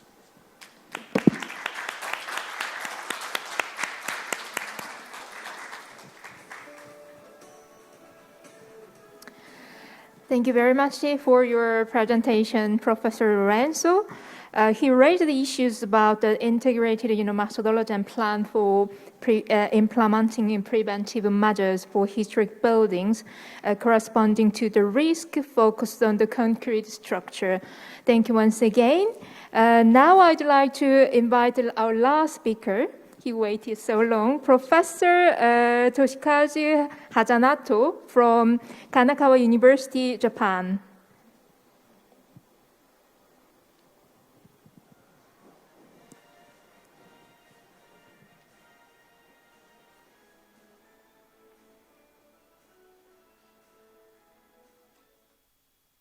Thank you for Chairman for introducing me. And first of all, I'd like to thank Cultural Heritage Administration of Korea, Enrich Kofta, and ICOMOS-KOREA for inviting me and for giving me to make presentation in this ISCARSAH workshop. Thank you. So I will show you the 2 case studies of conservation and restoration of 20th century heritage structures in Japan. So, seismic reinforcement of architectural heritages.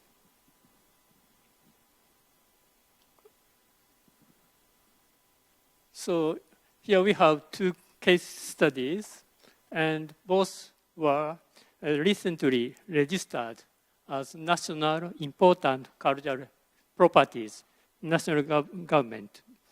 And the first one is the Hiroshima Peace Memorial Museum, constructed in 1955. And second one is National Yoyogi First Gymnasium in Tokyo, 1964. Both buildings were designed, architecturally designed by Kenzo Tangen, a worldwide famous contemporary architect in 20th century. So both structures were designed according to the Japan building code, seismic code.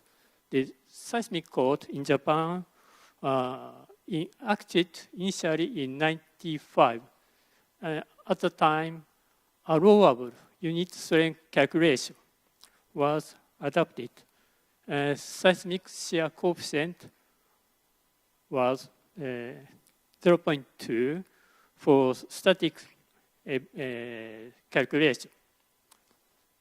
So both buildings were designed according to the originally the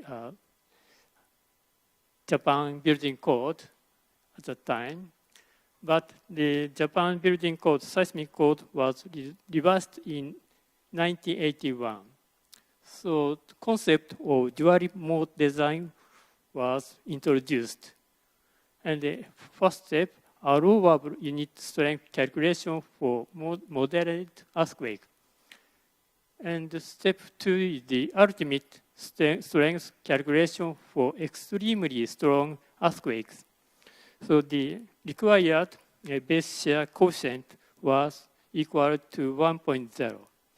So seismic diagnosis was conducted to certify the current building code. So the seismic diagnosis resulted in the insufficient earthquake-resistant capacity against extremely strong earthquakes. So both heritage structures had to be conduct the seismic reinforcement. At first, so I will show you the case of Hiroshima Peace Memorial Museum. It is located in Hiroshima Peace Park, National Historic Park, on the delta formed between Motoyasu River and Ota River, soft soil condition. You can see the soft soil condition. So with high risk of liquefaction of alluvial shallow sandy layer. And engineering from the earthquake engineering point of view, the engineering bedrock is at 35 meters below the ground level. You can see the Memorial Park and the construction, photo of the construction, you can see. So Hiroshima Peace Memorial Museum is architecturally characterized by pilotis style and louver style column. You can see here. And reinforced concrete structure. And for this, this table shows the decision-making process for seismic reinforcement. So at first step, the 4 options of the reinforced method were proposed: a steel frame, enlarging section of column and beam, and control vibration method, and base isolation method. Left column shows the factors for assessment, history, original material and design, and exterior view and interior view. And here is the historic site, national historic site. So impact to the historic site, and reversibility and human safety. So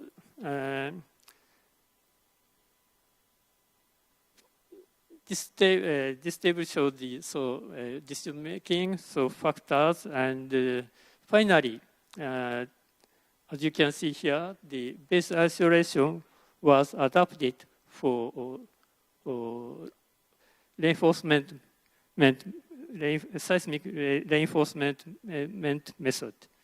So in Japan, in such cases, national registered cultural properties, normally restoration committee is established and composed of multidisciplinary multidisciplinary experts, architecture history and structure engineering and conservation and etc. So they so often held the committee and the owner. This time, this building owner is the Hiroshima government. Participated in the committee, so they agreed finally. They discussed and finally decided to introduce the base isolation method. So in these buildings, in this case, so input ground motions were given at the engineering bedrock at 35 meters at the depth of below the ground level, and as the design spectra for simulated ground motions, both the fault model using empirical Green function and the design spectra given by Japanese building code for the strength earthquake were simulated. And high-risk refraction was taken into account to simulate the soil response of this surface sandy layer. So, and both cases with refraction and without refraction were simulated. And the design spectra that were taken into account the refraction were less than those without refraction. So, and for the analysis of refraction, dynamic effective stress analysis was conducted in this project.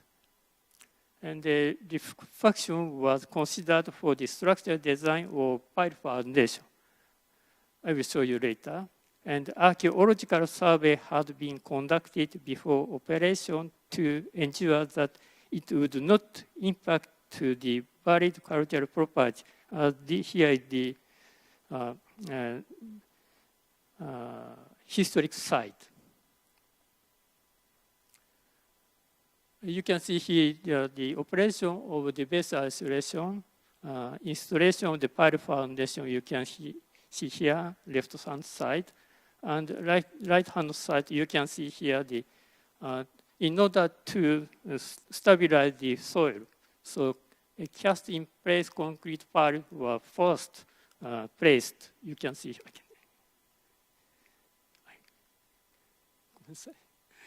Yeah. And next, steel pipe piles were installed to support the existing building, as well as the support the base isolation system. You can see here the layout of the base isolation devices, laminated natural rubber bearing, and laminated natural rubber bearing with thin planks, and sliding bearing, and damper was installed, as you can see in this slide. So, as you know, the base isolation mechanism, so earthquake ground motion input, but the at the isolator, the ground motions vibration is isolated, and normally the input motion to the building is reduced to about 1/5 of the input motions. So you can see here the expansion joint clearance of 500 millimeters, and you can see here the operation of the fixing of isolator to existing RCC foundation. Another conservation technology introduced is the countermeasure against deterioration. So the alkalization operation program has been conducted to monitor its effectiveness. Neutral relation of the concrete was measured about 20 or 30 millimeters. On the other hand, covering thickness was measured 61 millimeters on average with dispersion. So the test project was conducted, has been conducted. As you can see here, left foot. Another technology is the electric corrosion protection devices were introduced against corrosion of steel pipe piles underground soils because the soil contains the salt component. So such electric corrosion protection device was introduced in this site. Second case is the National Yoyogi First Gymnasium. So structural design was conducted by Professor Yoshikazu Tsuboi, friend of Tange Kenzo, and the main cable and suspended steel frames and large inner space without any columns, you can see here, and semi-rigid suspended roof structure. And vibration control system against strong wind was introduced at the original design, structural design. So this slide shows the structure system. So main pier, you can see, main pier, and main pier to main pier, and main cable with backstay and suspended steel frame, rigid frame, semi-rigid frame. So, as I told, the seismic diagnosis was conducted before restoration. So seismic index, structure index was calculated. Seismic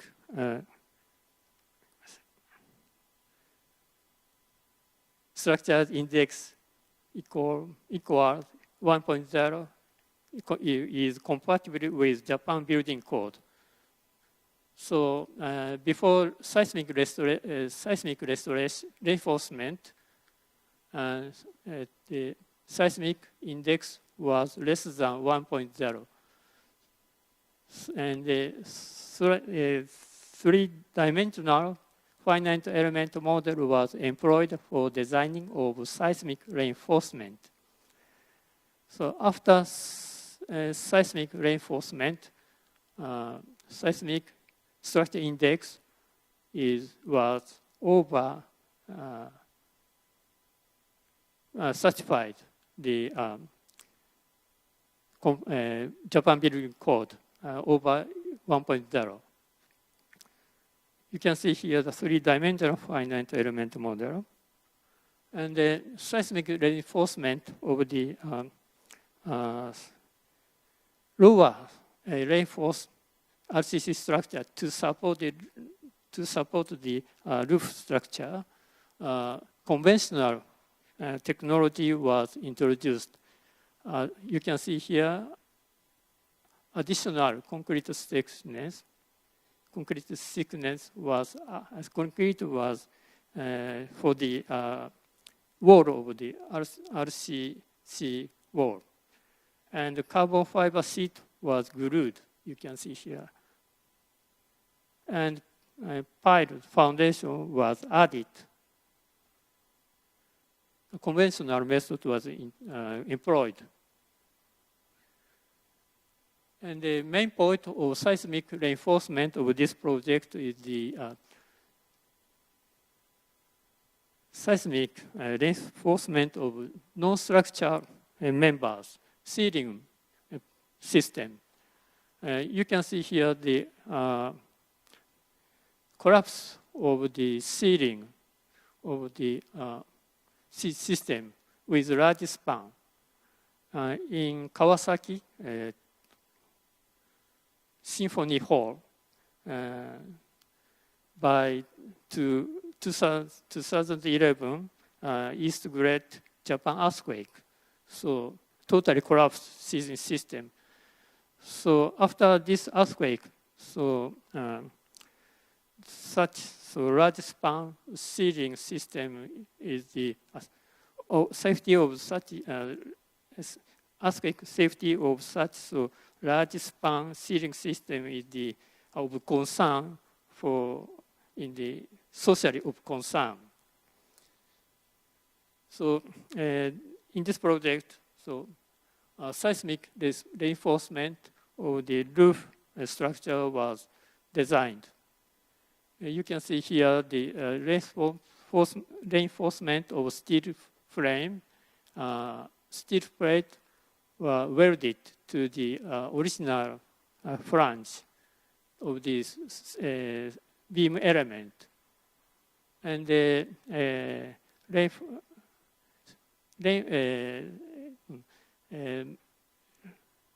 steel members was installed against buckling.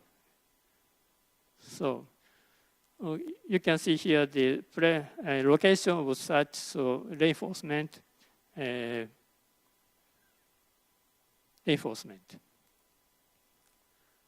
in particular, in this project, seismic reinforcement of non-structural component is the I will show you. Before reinforcement, left-hand side before reinforcement, and the right-hand side, after reinforcement. Such metal and wire members were installed to prevent falling from the roof structure. Okay. So in order to verify the effectiveness of the seismic reinforcement of non-structural members of sealing system, a laboratory test of full-scale model was conducted, a static loading test and shaking table test. So I would like to conclude. So a good practice of the seismic reinforcement of the 20th century architectural heritage in Japan were presented as case studies. Hiroshima Peace Memorial Museum and National Yoyogi First Gymnasium, architecturally designed by Kenzo Tange, were chosen in the present study of contemporary architectural heritage designed as naturally important cultural properties. Both heritage structures were seismically retrofitted so that the earthquake-resistant capacity would satisfy requirement given by the current seismic building code. In Japan, seismic safety of the architectural heritage has been socially of concern since the Kobe earthquake of 1995 that caused serious damage to the number of historical buildings. Recently, conservation of such contemporary architectural heritage has become of importance in Japan. It would be expected both practice introduced would be good models for the seismic reinforcement of the architectural heritage in the earthquake-prone countries in the future. Thank you for your attention.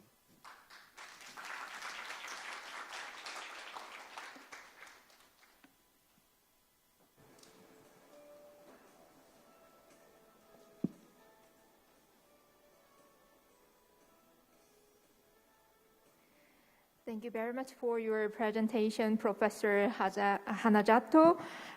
He presented a case study on the seismic reinforcement of two architectural buildings in Japan based on the multidisciplinary approach in terms of safety requirements in consideration of structural and cultural context. Well, this is the end of the presentation of the session. Once again, we would like to express our sincere gratitude to all the speakers.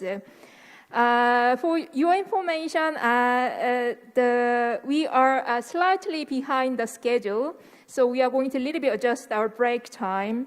From now on, we are going to have a break until 2:45, and then we are going to start the discussion session. Thank you very much.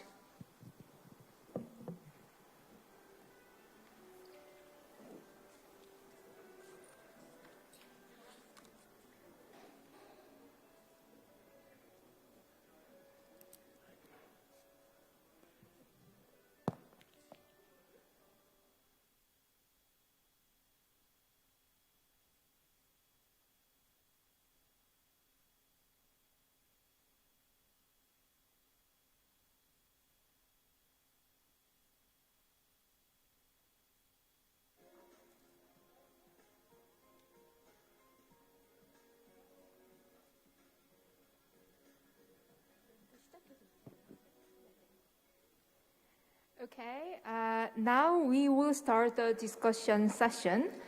For your information, the discussion will last until 4:10, and then followed by a summary session for 5 minutes.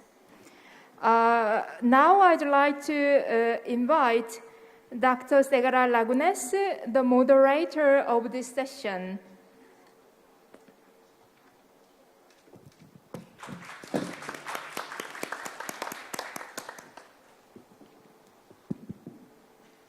Good evening, ladies and gentlemen. I'm pleased to be this afternoon with you again, and also to moderate this roundtable that I think it will be really interesting, because all the topics and the issues that emerged this morning and this afternoon in the presentations, I think have revealed that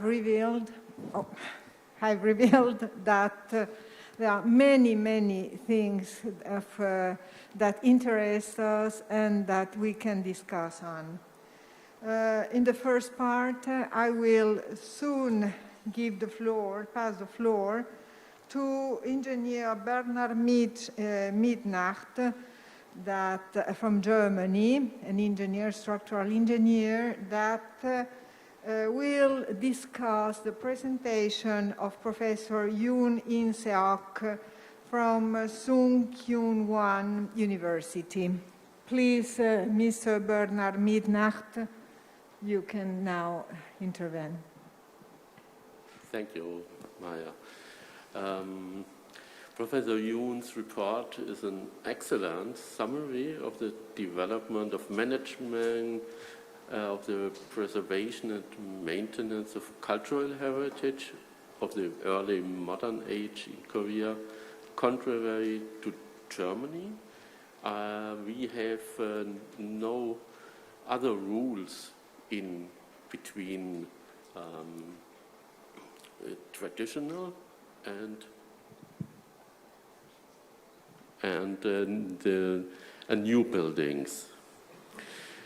My first answer is for you. You have in your conclusion that a demolition permit is good for the heritage buildings in Korea.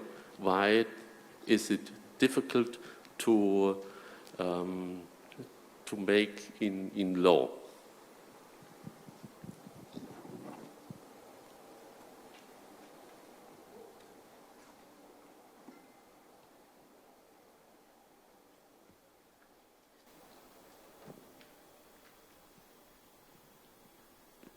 제가 지금 대답을 해야 되나? Do I answer the question right now? Yes. If I respond, I really, first of all, want to thank the General Director, Bernhard Midnacht, for your great insight and feedback. When it comes to the demolition permit, it is not in the Korean law. And I think the owner of a private property can build a building and demolish his or her building. So that's kind of a protection of the property right. So like in the European countries, if an old building needs to be destroyed, then the community and the local government are involved in the discussion. But here in Korea, if the plan for demolition is submitted, then the demolition work can be done. That's how it works in Korea at this moment. So whether to destroy or demolish the building or not is not debated and is not under the permit system. And I think that is mainly because the property right related laws underline that.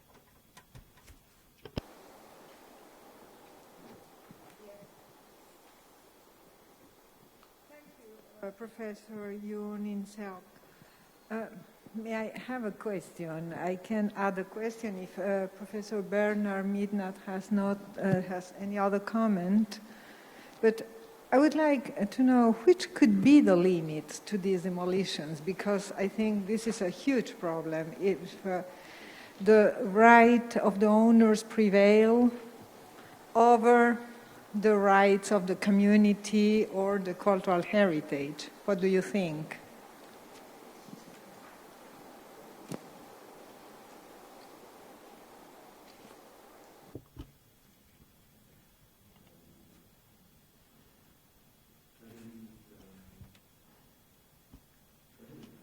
In the world, it's a problem of the costs. And we have I have suggested that it was in my work we have also the feasibility study when the costs are the resolution of this, and then when you have an investor, you have to find the costs for to make the heritage. I suggest that you must make a demolition permit, and you have to make the heritage and sustainability now in together.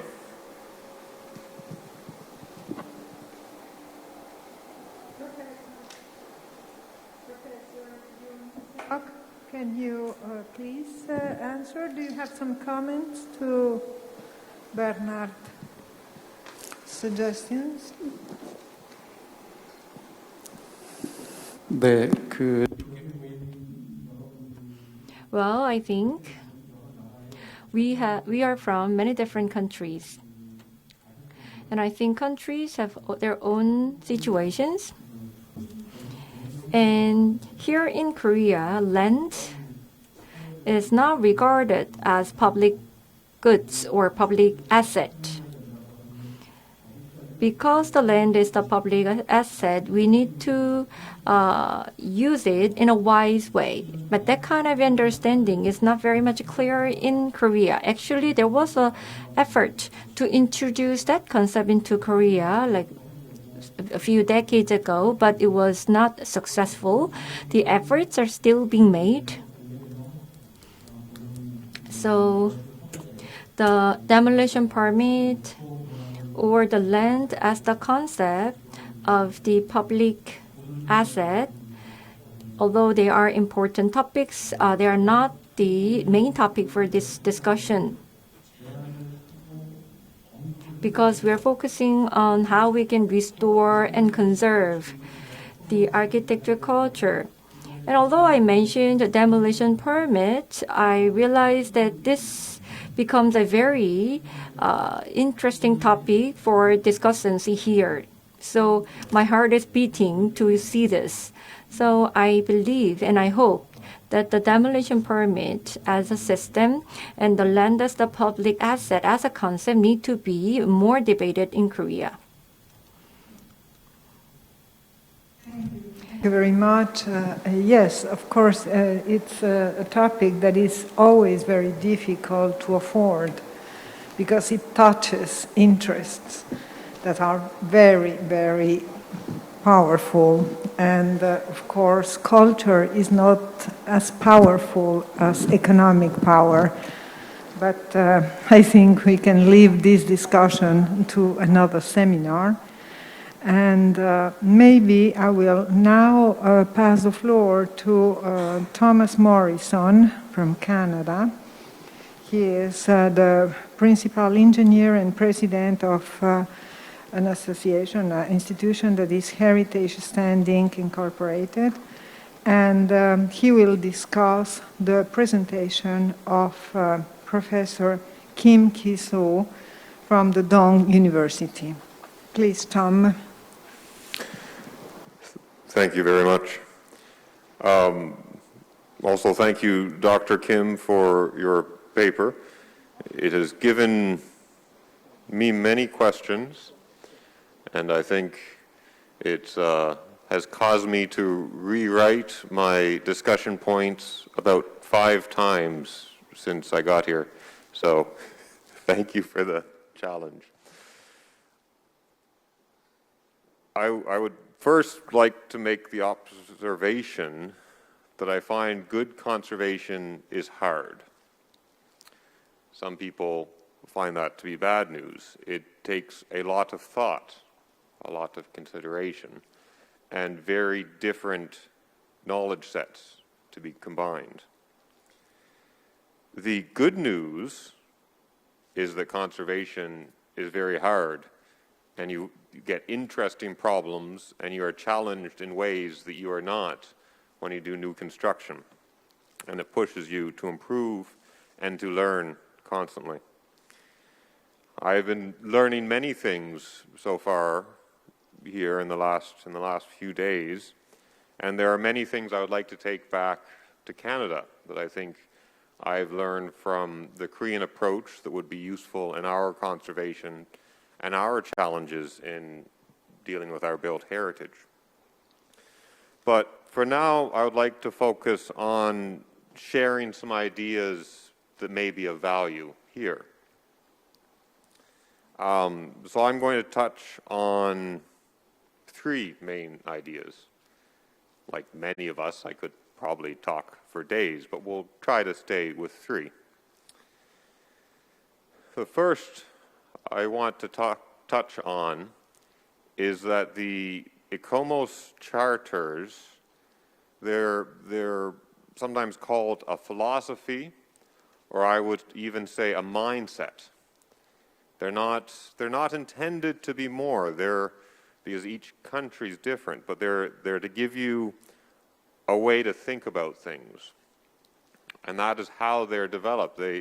When we gather together world experts, it's a discussion of how we approach problems. The details are different in every country as respects every country's nature.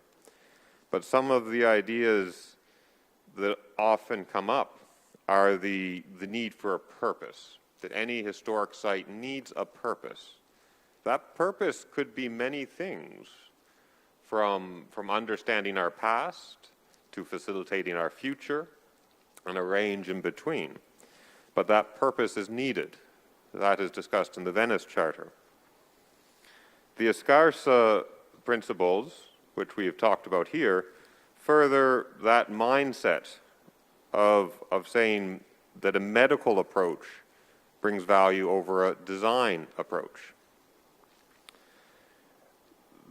That there is always benefit and harm. Every intervention has benefit and harm.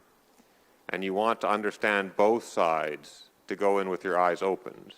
And you want to look at it from different points of view. you also, as has been talked about, want to minimize what you do. The Korean standards will always be unique. We can give feedback, we can talk about what other countries do, and I will talk more about Canada in a moment, but the Canadian standards will not make sense in a Korean system. So I share for sharing's sake, because through collaboration, we get better. Competition, you get fast, but collaboration, you get better. So we collaborate. That is the first point. Second thought I wanted to share was the idea of values. What is the value of this historic place? The value will be different for different historic places. And if a different historic place has a different value, it would not make sense to treat them the same. I parent each of my 5 children differently because they are very, very different children. It would not make sense for me to parent them the same. So, an example of this and where value can be in conflict was a UNESCO site I was involved with an ICOMOS mission on in Haiti, the National History Park in Haiti. A portion of that site is the ruins of a palace complex built around 1800. It is now a ruins, has been a ruins since early 1800s, and as a UNESCO World Heritage Site and as its universal value, you are impacted by the fragility of society, the extent of it and the emotions. It is a very intangible nature of why that site is important. But for their own national value, some of the discussion was because for them, in early 1800s, they built Versailles in Haiti. This palace complex was built to mimic Versailles, the French royal palaces in Paris, one of Europe's great tourist attractions. And so their national value, they wanted to recreate what they had done to show the world what they were capable of.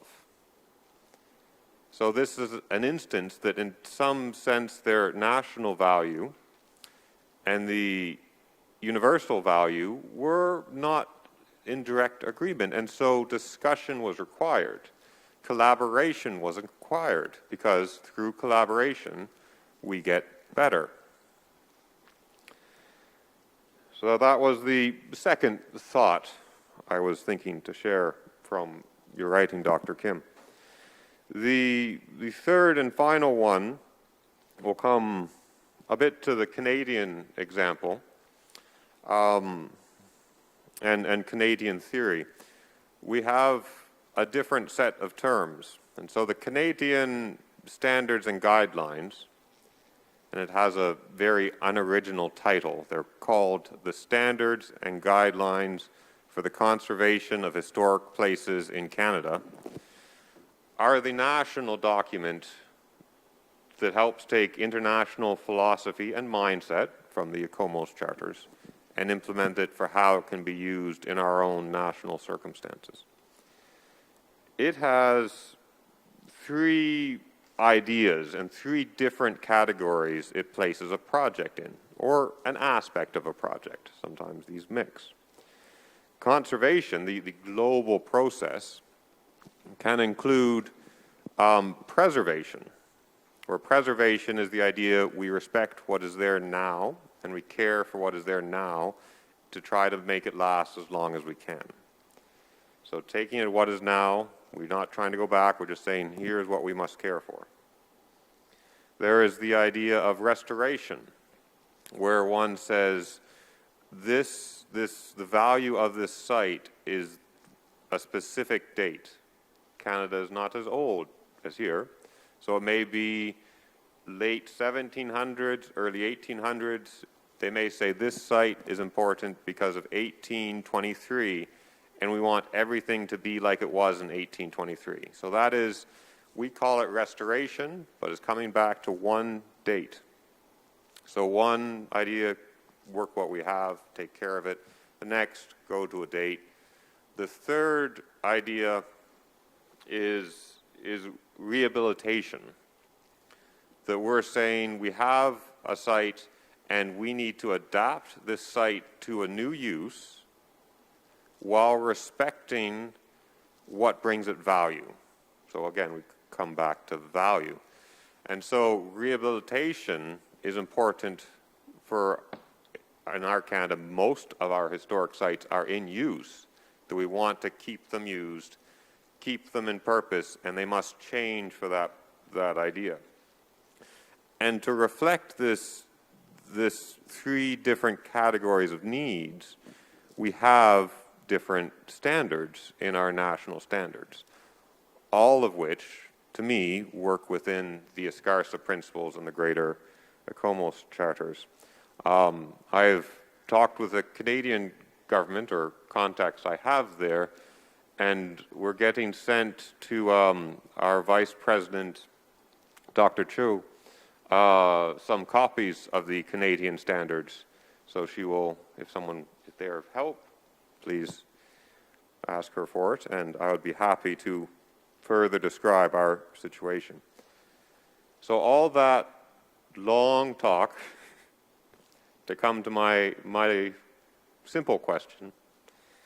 So my question for Dr. Kim is that understanding, as many people have mentioned, that every country has a different situation.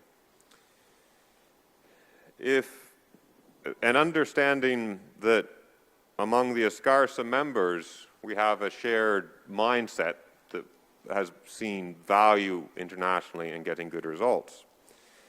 Is there one specific question I could ask to our membership and collect answers to provide you that would be helpful in giving some potential points of view? Thank you. Thank you very much, Tom. Now, please, Professor Kim, would you please...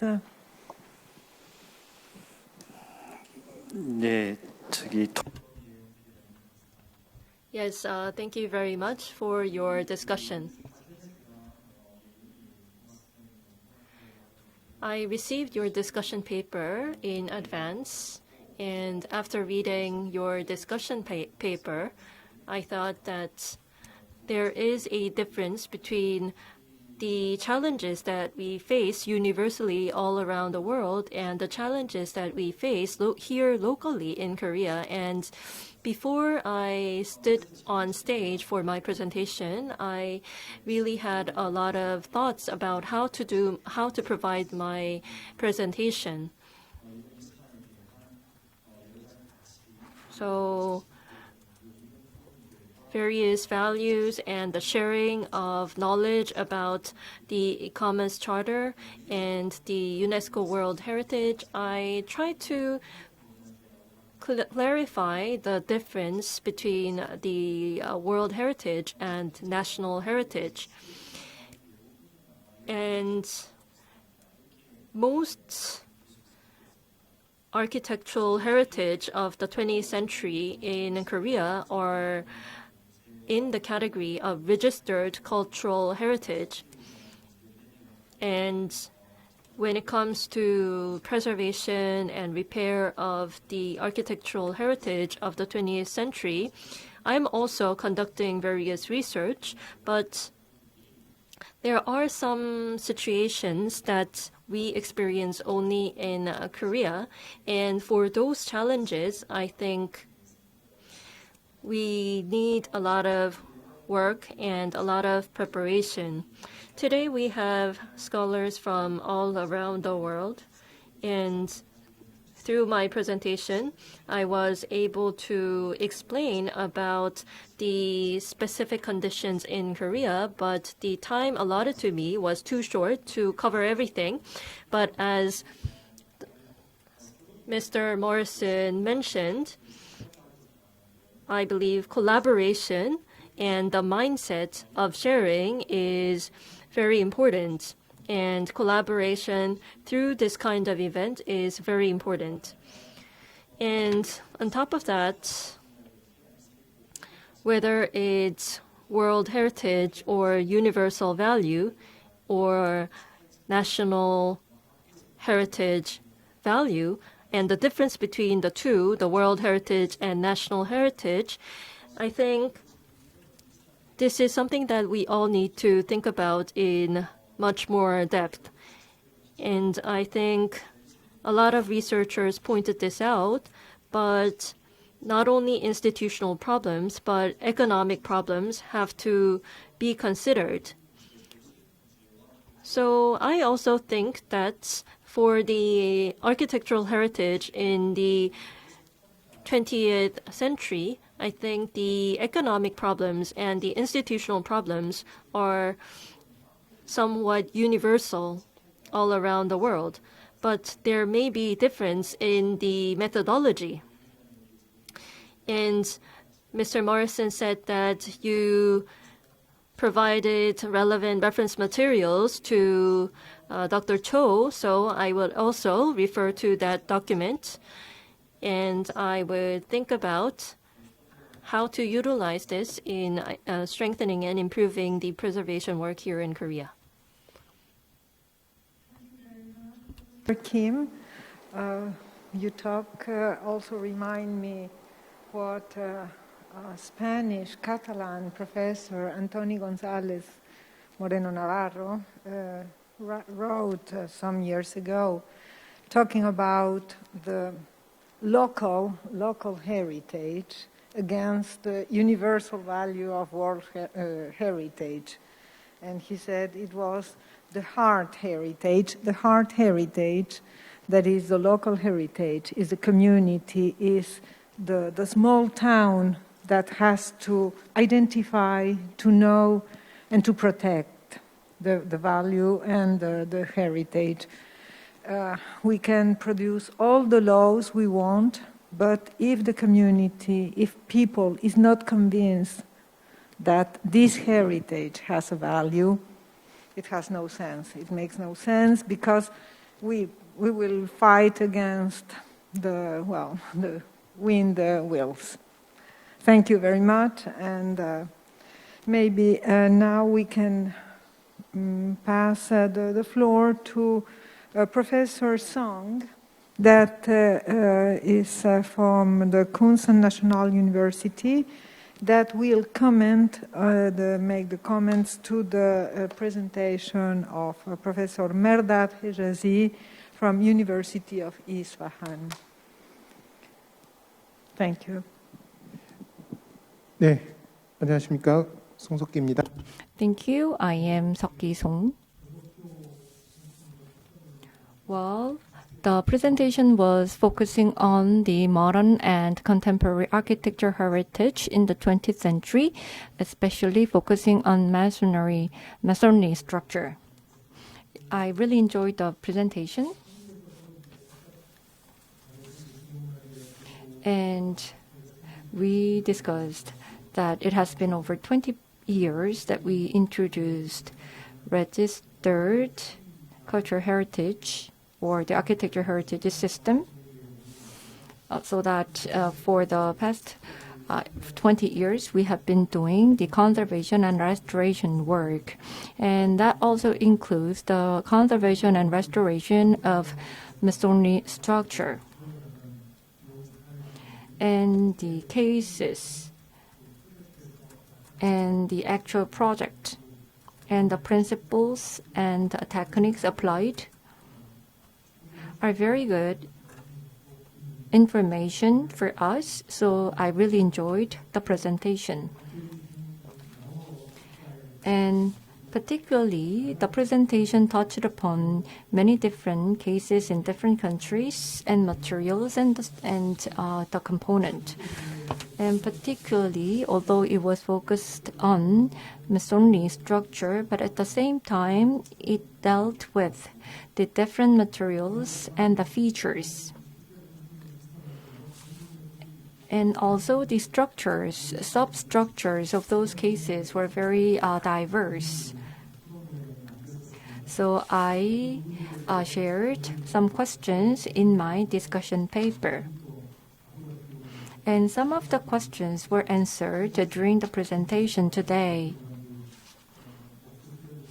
So like the concrete reinforcement for the wood slab and other questions were well addressed. In the international workshop like this one, we often exchange information and experience, and it is really significant and meaningful for us to have this kind of a discussion.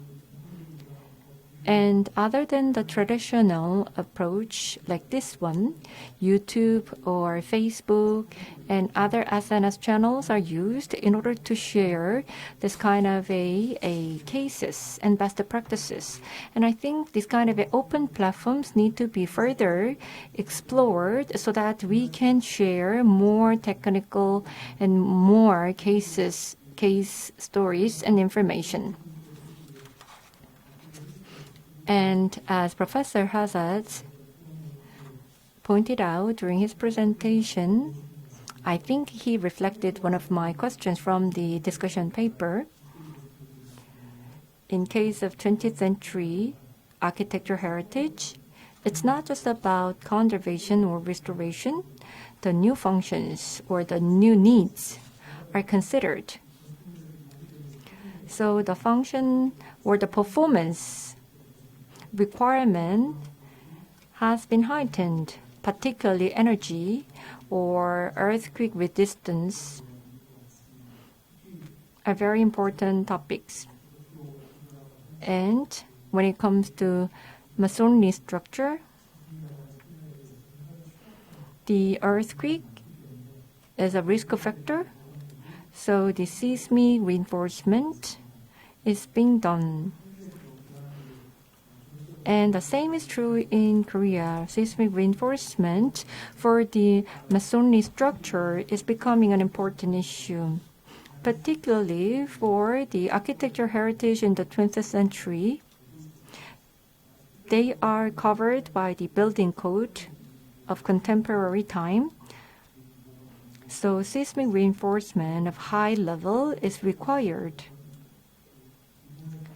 And from the Japanese case that were shared at the last presentation, the design or the history of the architecture heritage and the performance enhancement, these two need to be well balanced. Recently, in the city of Gunsan, where I am living in, seismic reinforcement sometimes is done overwhelmingly. And they might not be in good harmony with the use or the function of the building.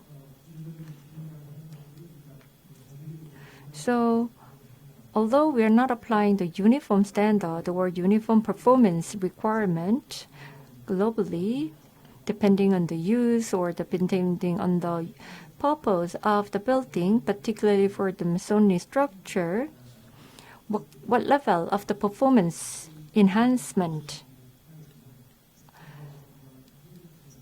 should be discussed. It may not be made into a law, but the organizations like ISCARSAH is a very good agent to discuss that kind of a question. So my question is that during your presentation, Dr. Hejazi talked about energy or the resistance against the earthquake. So through the international discussion, is there any possibility for this kind of things to have a more universal standard or universal criteria? So if you have any add-on or a further comment on this point, please share. Hejazi, please answer. You have touched two very important subjects. The first, the one of the use and the function of the building, the adaptation for new function and uses. But also, I think it's a key problem in this seminar, in this workshop, that is the conservation against the adaptation to new regulations and laws. So, please. Thank you very much for your nice explanations, Professor Sung, and thank you for your question. Myself, when I first encounter a building, a cultural heritage building, which has a problem, I imagine that the building is a person, is a human, which is in his or her middle ages or maybe older. I think one of the problems that we have in strengthening is, first, we decide to change the function. For example, if a building has been used for a single family in previous times, now we decide to change it into a hotel. Therefore, when it functions as a hotel, much more people are using that, more load is imposed, and then we need reinforcement or retrofitting or something like that. It is like a person who is in his or her middle age and he has been used to be a sportsman, say running, and then he's in his 50s or 40s, and we expect him to somehow run with the same velocity, okay, or speed. I think first we need to assess the building, the capacity of the building, and then decide what function it has. But in some cases that we have to change the function, and at the same time it some more load is imposed. If we want to comply with the modern codes that would guide us through some overwhelming or too much intervention. According to ISCARSAH recommendations, sometimes we have to consider lower level, but at the same time provide parallel solutions. For example, we could use some additional elements or additional load-bearing system, which is not permanent, but it could be used for a few years, and then it could be replaced. Therefore, I think it's better to use the right function for the building instead of doing some interventions.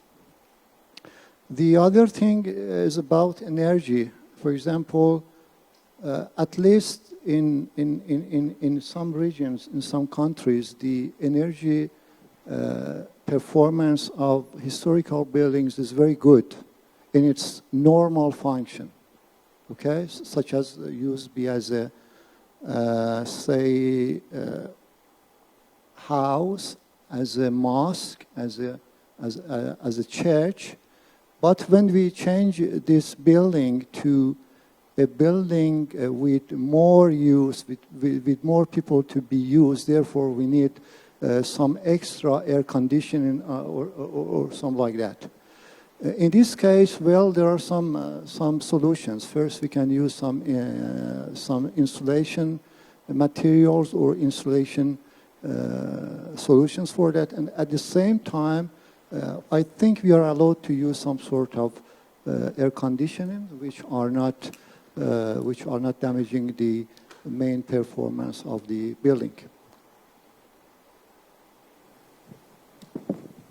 Thank you, Professor Hejazi. You recall one thing that is already written in the Venice Charter. One of the chapters of the Venice Charter is the recommendation to find uses that are compatible with the buildings and not to force the buildings to be what they cannot be, because this is what is happening in most countries with many buildings, many monumental buildings, that people try to force them to do something that they are not able to do. So this is, well, a question of good thoughts and good imagination to find compatible uses for buildings. And of course, from this, it derives also the question of the strengthening and structural reinforcement, and also the energy patterns that we would like to apply to buildings that maybe are not prepared to do that. Thank you very much. Now I will go directly to the discussant, Professor Kim-Ho-soo, that will discuss about the Professor Paulo Lourenco presentation. Please, Professor Kim, I pass you the floor. 예, 반갑습니다. It's nice to meet you. Today, I want to talk about the reinforced concrete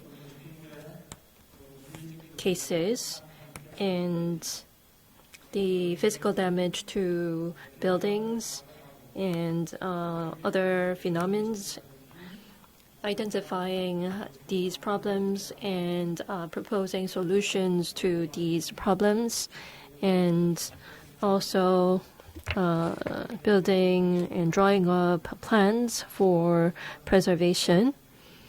Well, these were some of the contents covered through the presentation, and I was able to read the presentation material in advance, and I also submitted the discussion paper in advance. And I think the presentation actually reflected what I stated in the discussion paper. And I wanted to ask two questions. It can be a somewhat detailed question, but I want to ask a question about the structural aspects and the material aspects. First, concrete materials that we know nowadays are somewhat different in terms of durability and also in terms of preservation. So after a long time, there can be many damages to the architecture if concrete is used. But for non-structural damages, we can amend the problem through simple repair. However, for structural damages, which is significant, in order to respond to this problem, we have to first conduct a risk level assessment. So I think the presenter mentioned about the risk level assessments, and in Portugal, how are you assessing the risk level for structural damages, and for the vulnerable parts, after a risk assessment, the repair and reinforcement will take place. So is there a specific risk assessment methodology? And how do you categorize the risk levels? So could you elaborate a little bit about that? And my second question is about the application of the concrete material. As I said, concrete material is different from other materials used in cultural heritage in terms of durability and also in terms of the ability to preserve the building. So in terms of reversibility and compatibility, compared to other materials, how should we reinforce concrete material? How should we select the material to reinforce concrete material in order to increase compatibility and also reversibility? So in order to reinforce concrete, are there some special points that we should consider? Yes, that's about it. Your question is, the second especially, is very interesting because we used to consider all the concrete like an homogeneous material, like if it was the same from the Hennebeek's production at the beginning of the 20th century until now. And of course, we have really, really different materials. Please, Professor Lourenco, could you please answer? Okay, so thank you very much for your questions and for the interesting discussion that I also had the pleasure to read. Well, the questions are very complex to answer in a short time. I think in perspective, I would say there was all this discussion already in the table about codes. I would say that the European codes make it clear that they are not applicable to cultural heritage buildings, meaning buildings which have a typology different than the buildings from a code. In a simple way, many rules that we have in a modern building code are based on a specific typology. If your typology does not comply with the code, for example, if we think, let's say, of a cathedral, St. Peter's in Rome, and you think of a modern masonry building, they are very different. And so if the typologies are different, many rules in the code are not applicable. And so I don't think this is necessarily bad. I think this gives the professional involved more freedom. And what was presented the day before on the ISCARSAH methodology, it's in reality an approach to solve this problem of codes not being easily applicable. A second point that was made was the difference between structural and non-structural damage in concrete. I mean, again, when we talk about concrete, we tend to think about reinforced concrete. There are many applications of unreinforced concrete. This includes, for example, dams, that I think most people are aware. Maybe less people are aware that unreinforced concrete is used often in bridges to replace a masonry pier, or even in arches. So there are bridges which are made of unreinforced concrete. So concrete, normally, it's rather durable as a material, except if the chemical composition is such that the concrete in itself will deteriorate, for example, the famous alkali-silicate reaction. The problem of concrete is mostly the reinforcement. And so when we talk about damage, structural and non-structural, it is possible that non-structural damage in the long term results in structural damage. And so we have to be careful on, let's say, categorizing, in my view, non-structural versus structural.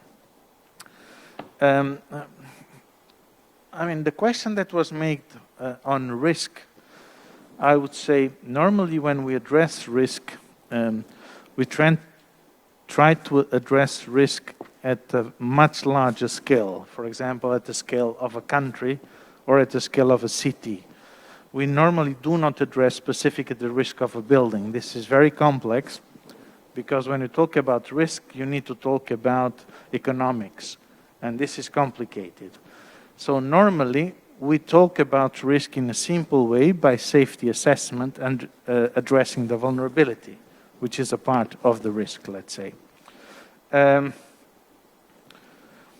One thing which is also, I think, interesting, I'm not sure about the situation in Korea, is that let's say, for existing buildings, I'm not talking about very specific typologies which are not covered by any code.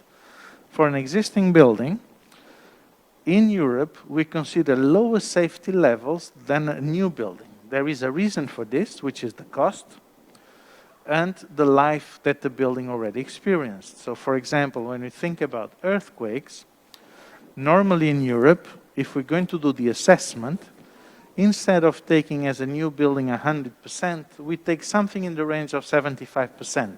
It depends on the countries, but this is a reasonable number. And so this is a clear indication that risk is considered because the value of strengthening a building is much higher, the cost, than the cost of making a new building and make it a little bit safer. So I would say that risk at the building level, not at the scale of a city like Seoul or a city like Lisbon, our capital, is addressed in an indirect way. Now, regarding the second question, I don't know if I'm taking too long, I hope not. Thank you. Regarding the second question, which is about concrete materials. Of course, we have a lot of reinforced concrete structures in need of repair. Okay, this includes Seoul. I saw many bridges in Seoul that have been recently repaired, even though they are moderately recent, with concrete patches. And so, for most of these structures, the concern, I think, about compatibility is, I would say it's very weak, and people think about liquid or thixotropic materials, meaning materials that keep their shape. For example, if you put them in the ceiling, they don't collapse. And they think about the ease of use, and so they don't think so much about, I think in most cases, issues like reversibility and compatibility. When we think about historic concrete, or let's say a building in which we would like to live longer than we think about modern buildings that are designed for 50 years, I think we have to do differently. And so there's many people now studying historic cements or making applications like I showed, where the materials are developed, for example, using natural cements and fast setting cement, so that you can build it in a very, I would say, artisanal way, very similar to that we do when we repoint a masonry joint, or where, let's say, we, for example, replace or graft a part of a brick or a part of a stone. So this is more, I would say, the work of an artisan and less the work of modern construction technology. And I think this is the way we have to go when we handle concrete with historic value. Thank you very much. I hope I was clear. Thank you very much, Professor Lourenco. I think that this discussion in this roundtable is quite interesting because we are touching very different topics, from legislation to protection to very specific problems, technique problems. But now, let me pass the floor to the last discussant, that is Professor Lee, that is the head of the division of the National Research Institute of Cultural Heritage, and he will discuss the presentation of Professor Toshikazu Hanazato from Japan, that is a professor in Kanagawa University. Please, Professor Lee. 네, 임영선입니다. Thank you for the kind introduction. Well, I really enjoyed the presentation on the case studies of conservation and restoration of 20th century heritage structure and the cases in Japan. I think the Genjo Danke, one of the most representative architecture, his buildings were well introduced here. And the structure, safety, and the seismic reinforcement of these two buildings were well explained. I think these buildings are very important buildings because they can provide us a very good learning point. When it comes to the 20th century buildings, they became regarded as architecture culture heritage, and the timing may differ from one country to another. Professor Yoon was very clear about Korean history. Starting from 2001, the architecture structure or heritage, more than 50 years history, can be registered as a cultural heritage. So wooden brick-built buildings were usually the registered architecture heritage. And UNESCO Korea Hall, which was built in 1966, also became the registered architecture heritage. And it has the historic meaning, and also it has the modern architecture technique like the curtain wall system. And also it has been well preserved. And so this year it became the nationally registered architecture heritage. And my understanding is that Professor Cook and others made a lot of efforts. So as such, the high-story buildings built in 60s and 70s in Korea were recently recognized as the registered cultural heritage. So we now start to think about how we can manage and reinforce them. In Korea, in 2016 and 17, a series of earthquakes of magnitude of 5.0 or higher occurred. So there was some damage to the wooden or stone architecture heritage. For example, like roof tiles fell off, and the cracks were made in walls. Those damages were not affecting the structure itself because the extent of the damages were not that extensive. However, still, the earthquake was very important because it drew attention to the importance of the reinforcement or the securing the structural safety of the architecture heritage if we want to preserve the value of them as heritage. 20th century architecture heritage are now subject to the building code, and many of them are used for a purpose other than their original ones. So the safety of people living there should be considered. And the safety, particularly the structural safety for this kind of a building, is very important. I want to ask for further explanation to Dr. Hanazato. First of all, these two cases presented during the presentation, they were constructed before the current building code. So there was a seismic analysis or diagnosis. So is there any differences between the seismic diagnosis for the ordinary buildings and for the architecture heritage? And secondly, these two buildings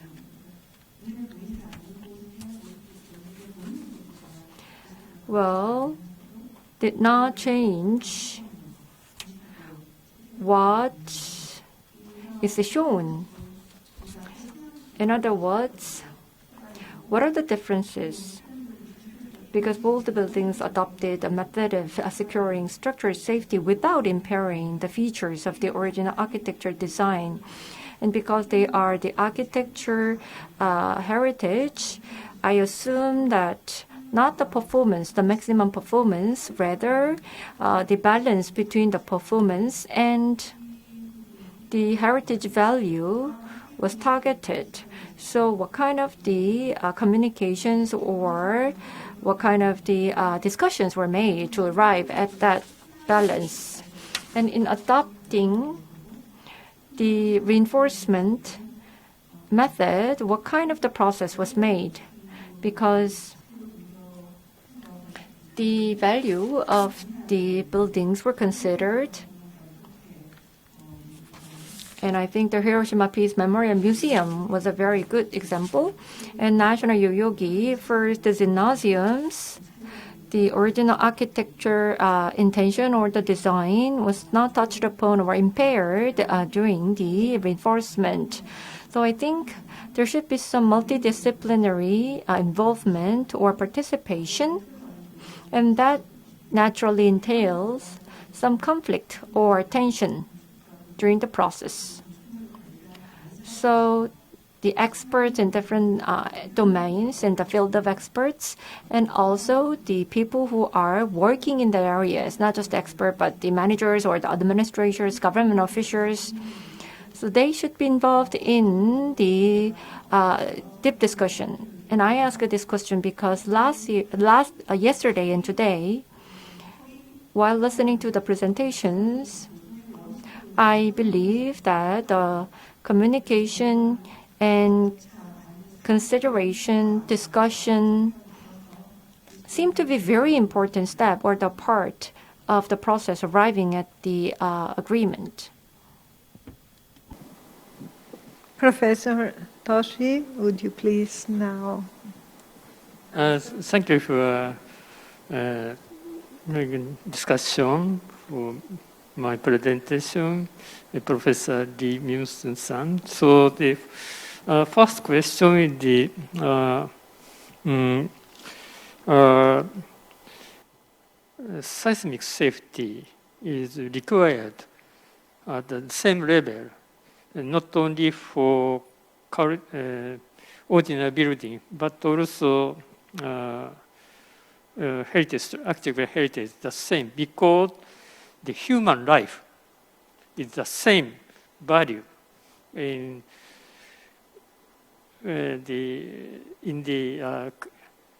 cultural heritage or in the ordinary buildings. The human life value of the life is the same all anywhere. So that the reason why in Japan the same requirement, safety is required for the same level, and so the same level required by the seismic building code, current code, is required for the seismic reinforcement of the cultural heritage. So in Japan, but of course it is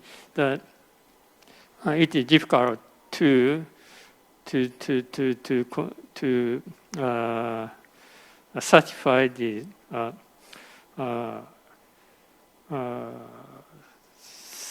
seismic safety level required by the current building code with the minimum intervention. So the structural engineering, earthquake structural engineering is so the most important for the for the decision-making process. So the second question is the so for the decision-making process of the seismic reinforcement, normally as I told in my presentation, restoration committee composed of multidisciplinary expert, architectural history and conservation and materials and structure and earthquake engineering. So discussed in the committee and through the discussion deeply and the full discussion, and finally they agreed the final decision for the seismic restoration method. The owner of the building, for example, Hiroshima Peace Memorial Museum is the Hiroshima government, so participate in the meeting, and the owner, in general, so the owner of the building, so the participate in the committee meeting, and so the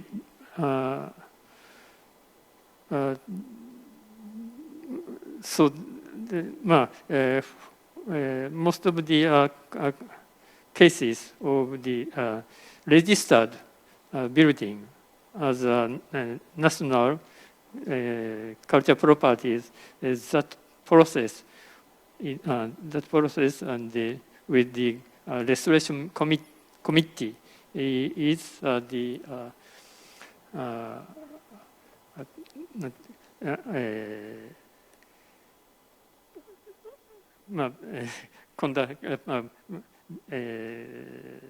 process normally conducted, and but so many number of the non-registered cultural heritage building in Japan that restoration committee is not held, not established. So the architect in the local region so designed the structurally the restoration seismic reinforcement design conducted in the local architect. Okay. Thank you. It's my answer. Thank you. Thank you very much, Professor Toshi Hanazato. And well, we have some more 20 minutes, maybe for a second round tour of discussions. I don't know if some of the participants would like to say something, to add something before we go to our conclusions. Tom Morrison, please. It's a dangerous thing to tell people they can talk for a longer time. I thought I've been thinking about the challenge in what I understand to be a disconnect between the engineering community and the cultural heritage community. And I thought I'd share some different things I've been involved with in Canada and kind of North America, I suppose. One of the challenges we've been trying to deal with there, as well as the disconnect, for it exists there as it does here, is how to motivate youth. In the end, our buildings are about people. It is not just because a building is a building that we care about it. It is connections it has to people. But what do we do when a lot of the youth just weren't engaged? They did not care.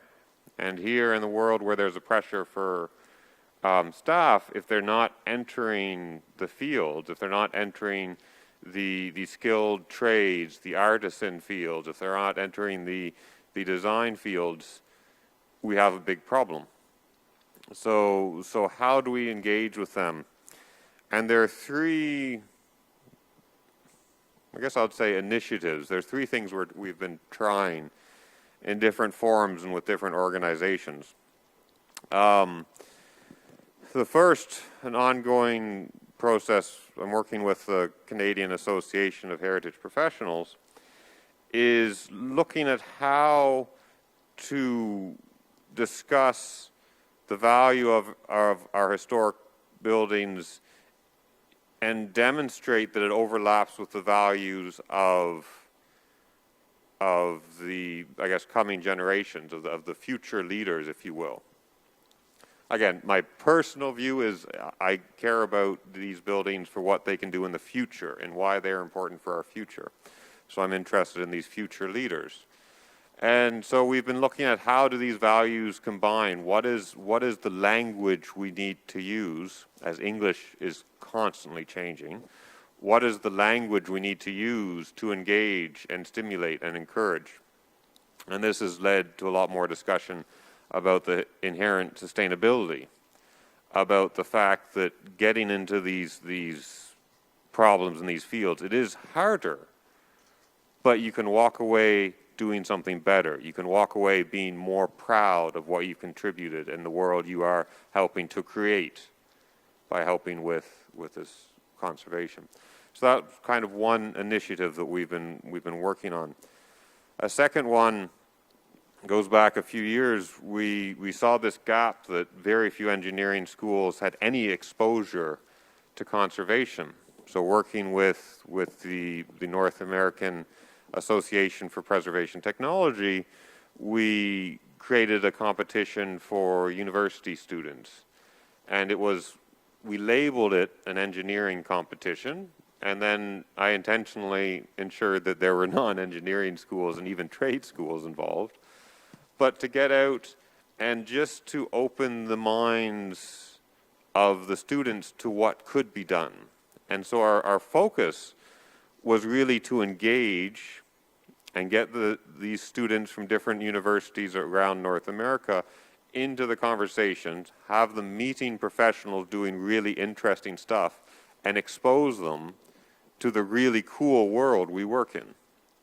And that's been ongoing and fairly successful and has sustained itself. A third thing we've looked at for motivating youth with the National Trust of Canada was, well, Chris at the National Trust labeled it, was the hackathon, he called it. I don't know where the name came from. And it was focused on high school students.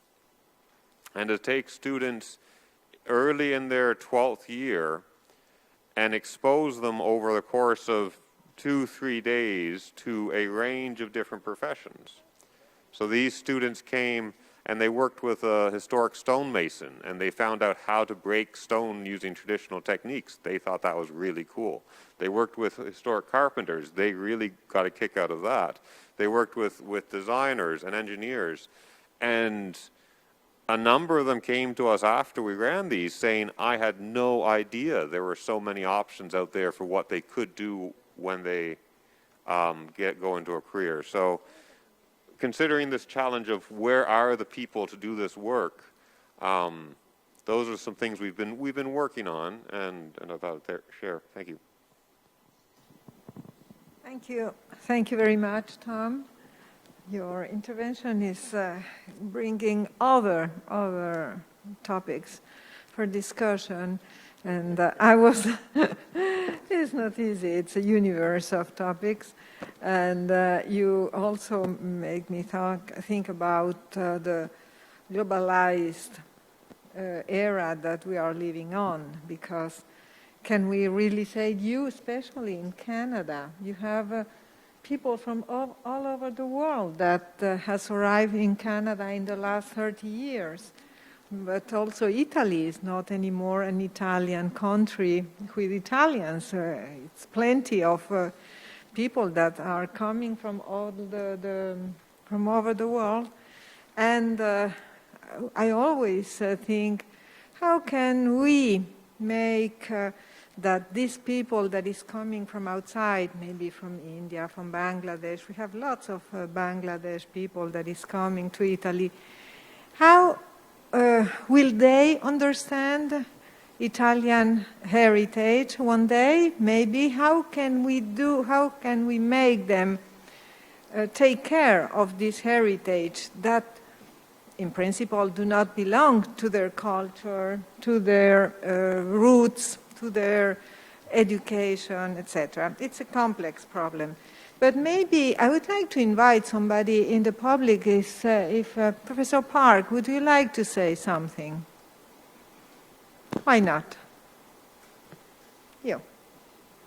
Would you like to say something? I can give you the... Sure, because, well, and somebody else from the public. 4시가 다 됐습니다.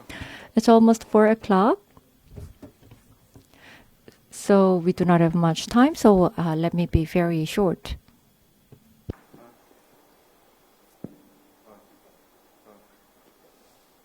간단히 말씀드리겠습니다. 바라보는 비전과 목표는 같지만 I think we share the vision and the purpose. However, how these things are implemented are very different from one country to another. I think that has been resonated throughout 2 days. It may seem to be very similar for the same period of time, but it may not. And even within one period of time, we also have diversity. So we should be very sophisticated. But at the same time,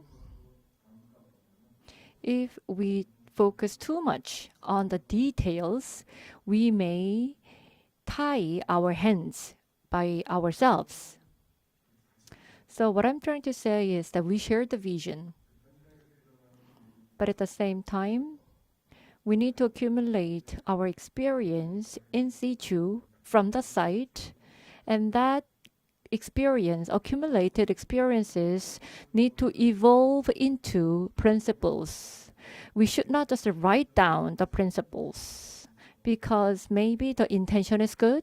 However, those good intentions may not be realized. So I think by having this kind of a conversation and exchange, we assure ourselves that we share the common goals and issues, challenges, and at the same time, we expose ourselves to some viewpoint and perspective that we do not have. So we can open our eyes to the value that the heritage to us. So rather than just to set how we restore and conserve the architecture heritage at this moment, I think it's better to be clear among ourselves on our shared goals and then keep doing whatever we have been doing, accumulating our experience. And I think if that is the case down the road, the accumulated and collective experience will evolve into the overarching principle. We have 2 days of the seminar, but we can see that the presenters have spent more days to prepare, and it was good to share their insight from their long years of experience. I really appreciate you. Thank you very much. I don't know if somebody else in the public or in the presenters or the discussants that would like to add something else. Maya? Yes, sure. Yes. I have a little question about yesterday, if it is possible. Yes. Yes. I remember it was there were many rules and codes in the Korean, and in the guidelines of ISCARSAH, there is one principle, because the place of the repair is in situ, and I have never seen these two words in the regulations, in the codes, and so I wondered that the temple, it was very interesting that the temple was disassembled and the reparation was in another hall. I understand it is very difficult to understand the construction, and I have some problems also in my work, but I think when you disassemble the wooden construction, it's not the same. When you build it in this place. Thank you.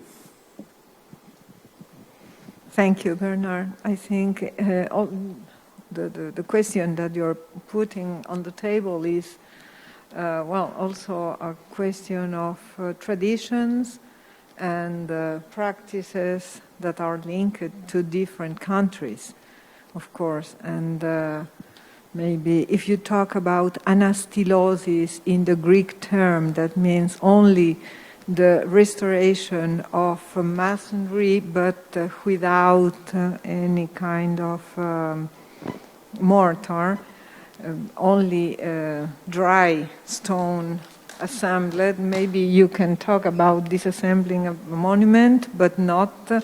You cannot talk about anastylosis in another kind of reconstruction. But I think it depends also on the culture of the different countries.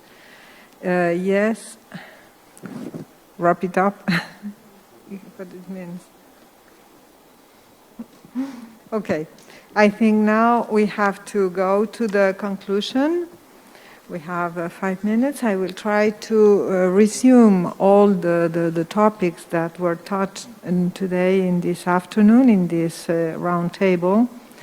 Bernard Midnacht has discussed the presentation of Professor Yoon, and he touched the problem of the limits of the demolition, and of course some issues on the legal aspects, on the property rights came out.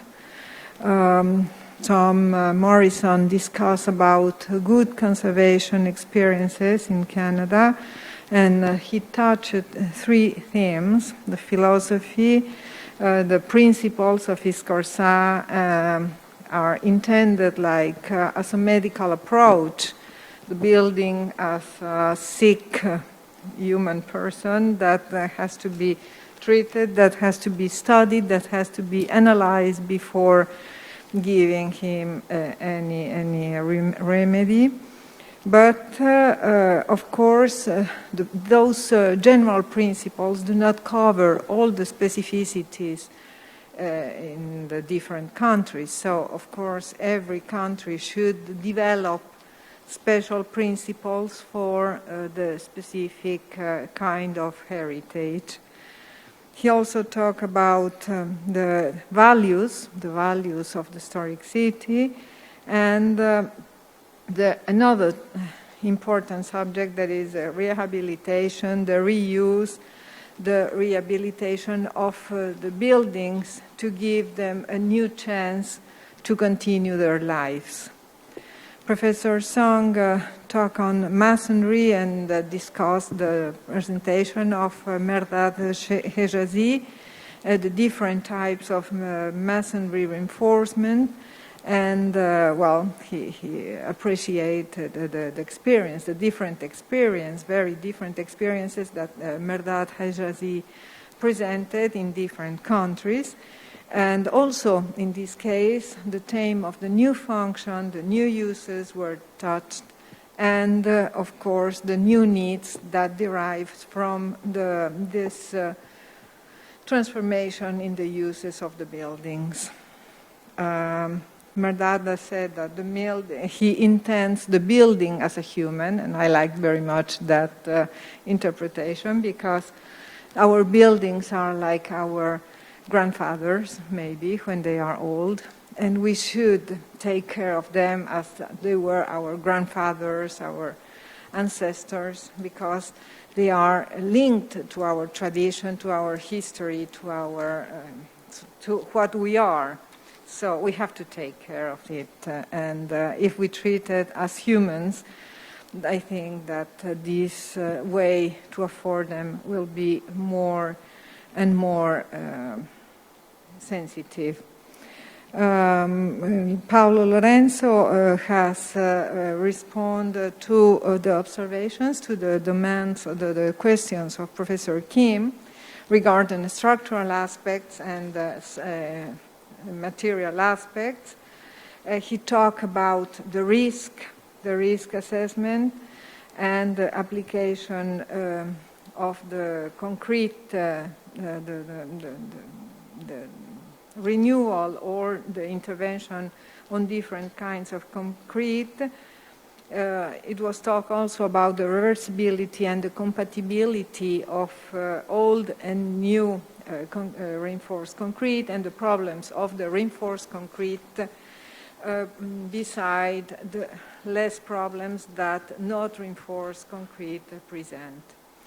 At the end, also, Professor Lee talked about the presentation of the Japanese experience, and one issue that is very, very important and that we should take into consideration always is that, first of all, come the safety of human lives. Of course, we take care of our grandfathers, but also we should take into first priority the safe of human lives.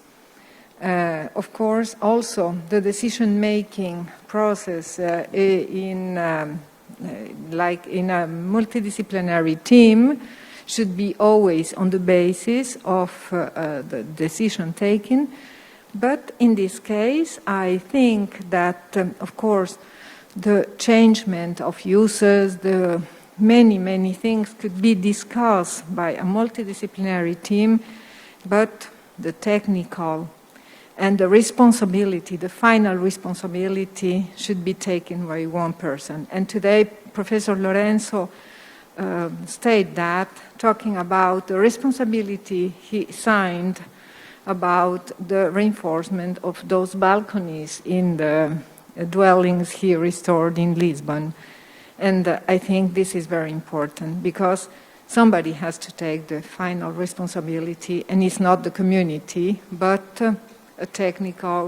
it's a technical decision. Thank you very much for your attention. Thank you very much for being present. Thank you very much to all the discussants and the lecturers. Thank you very much.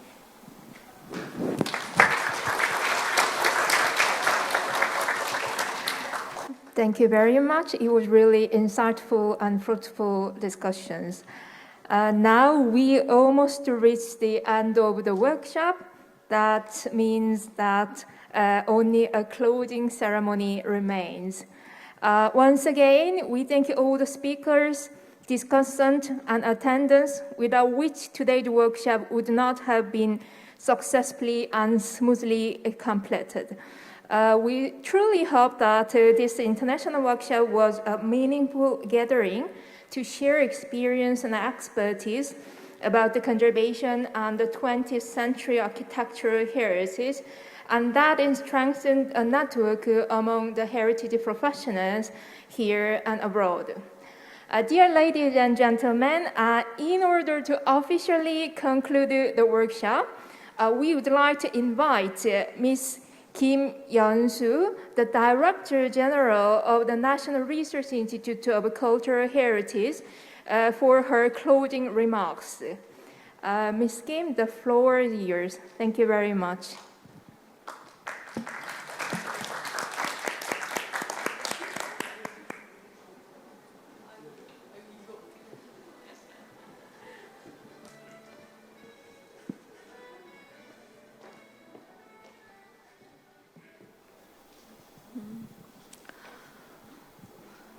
네, 안녕하십니까?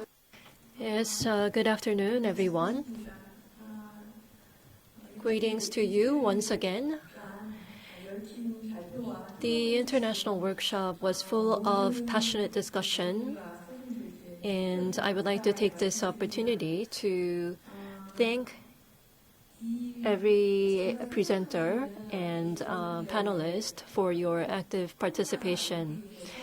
Due to COVID-19, I think it was a rare opportunity to have this kind of an international event with so many guests from abroad. So I think this is one of the largest international events that I participated in the recent few years.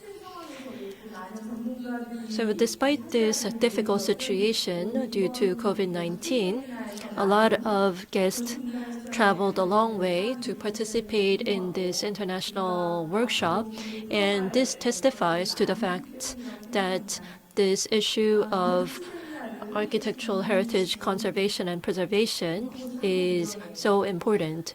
So I want to thank ICOMOS-KOREA and also the members of ISCARSAH for supporting us in organizing this event. Through the two-day academic seminar, I think we were able to share very useful experiences and cases of many different countries, and I believe that this will contribute to improving the policies regarding the preservation of architectural heritage. Well, the Cultural Heritage Administration, which is responsible for the preservation of architectural heritage here in Korea, would also be able to utilize some of the contents that was shared through today's seminar, so that the next generation of this country could also enjoy the architectural heritage that we have now. I once again want to thank you all for preparing your papers for this international workshop. And just as Professor LOURENCO mentioned, I think the architectural heritage of each country does not only belong to that country's people. I think the architectural heritage of each country could be regarded as a global heritage. So I think this kind of discussion is very meaningful, and collaboration between different countries is also essential. We talked about a lot of topics. Still, I believe there may be some shortcomings to this international workshop. So in the future, I hope to improve some of the shortcomings that we experienced, and I have a lot of expectations for the future meetings as well. Thank you once again to all the staff members who made this event possible. And I am aware that there are field trips scheduled tomorrow, so I hope that the exchanges could continue through these field trips. I hope that you can enjoy your stay here in Korea, and I wish you all happiness and health. Thank you.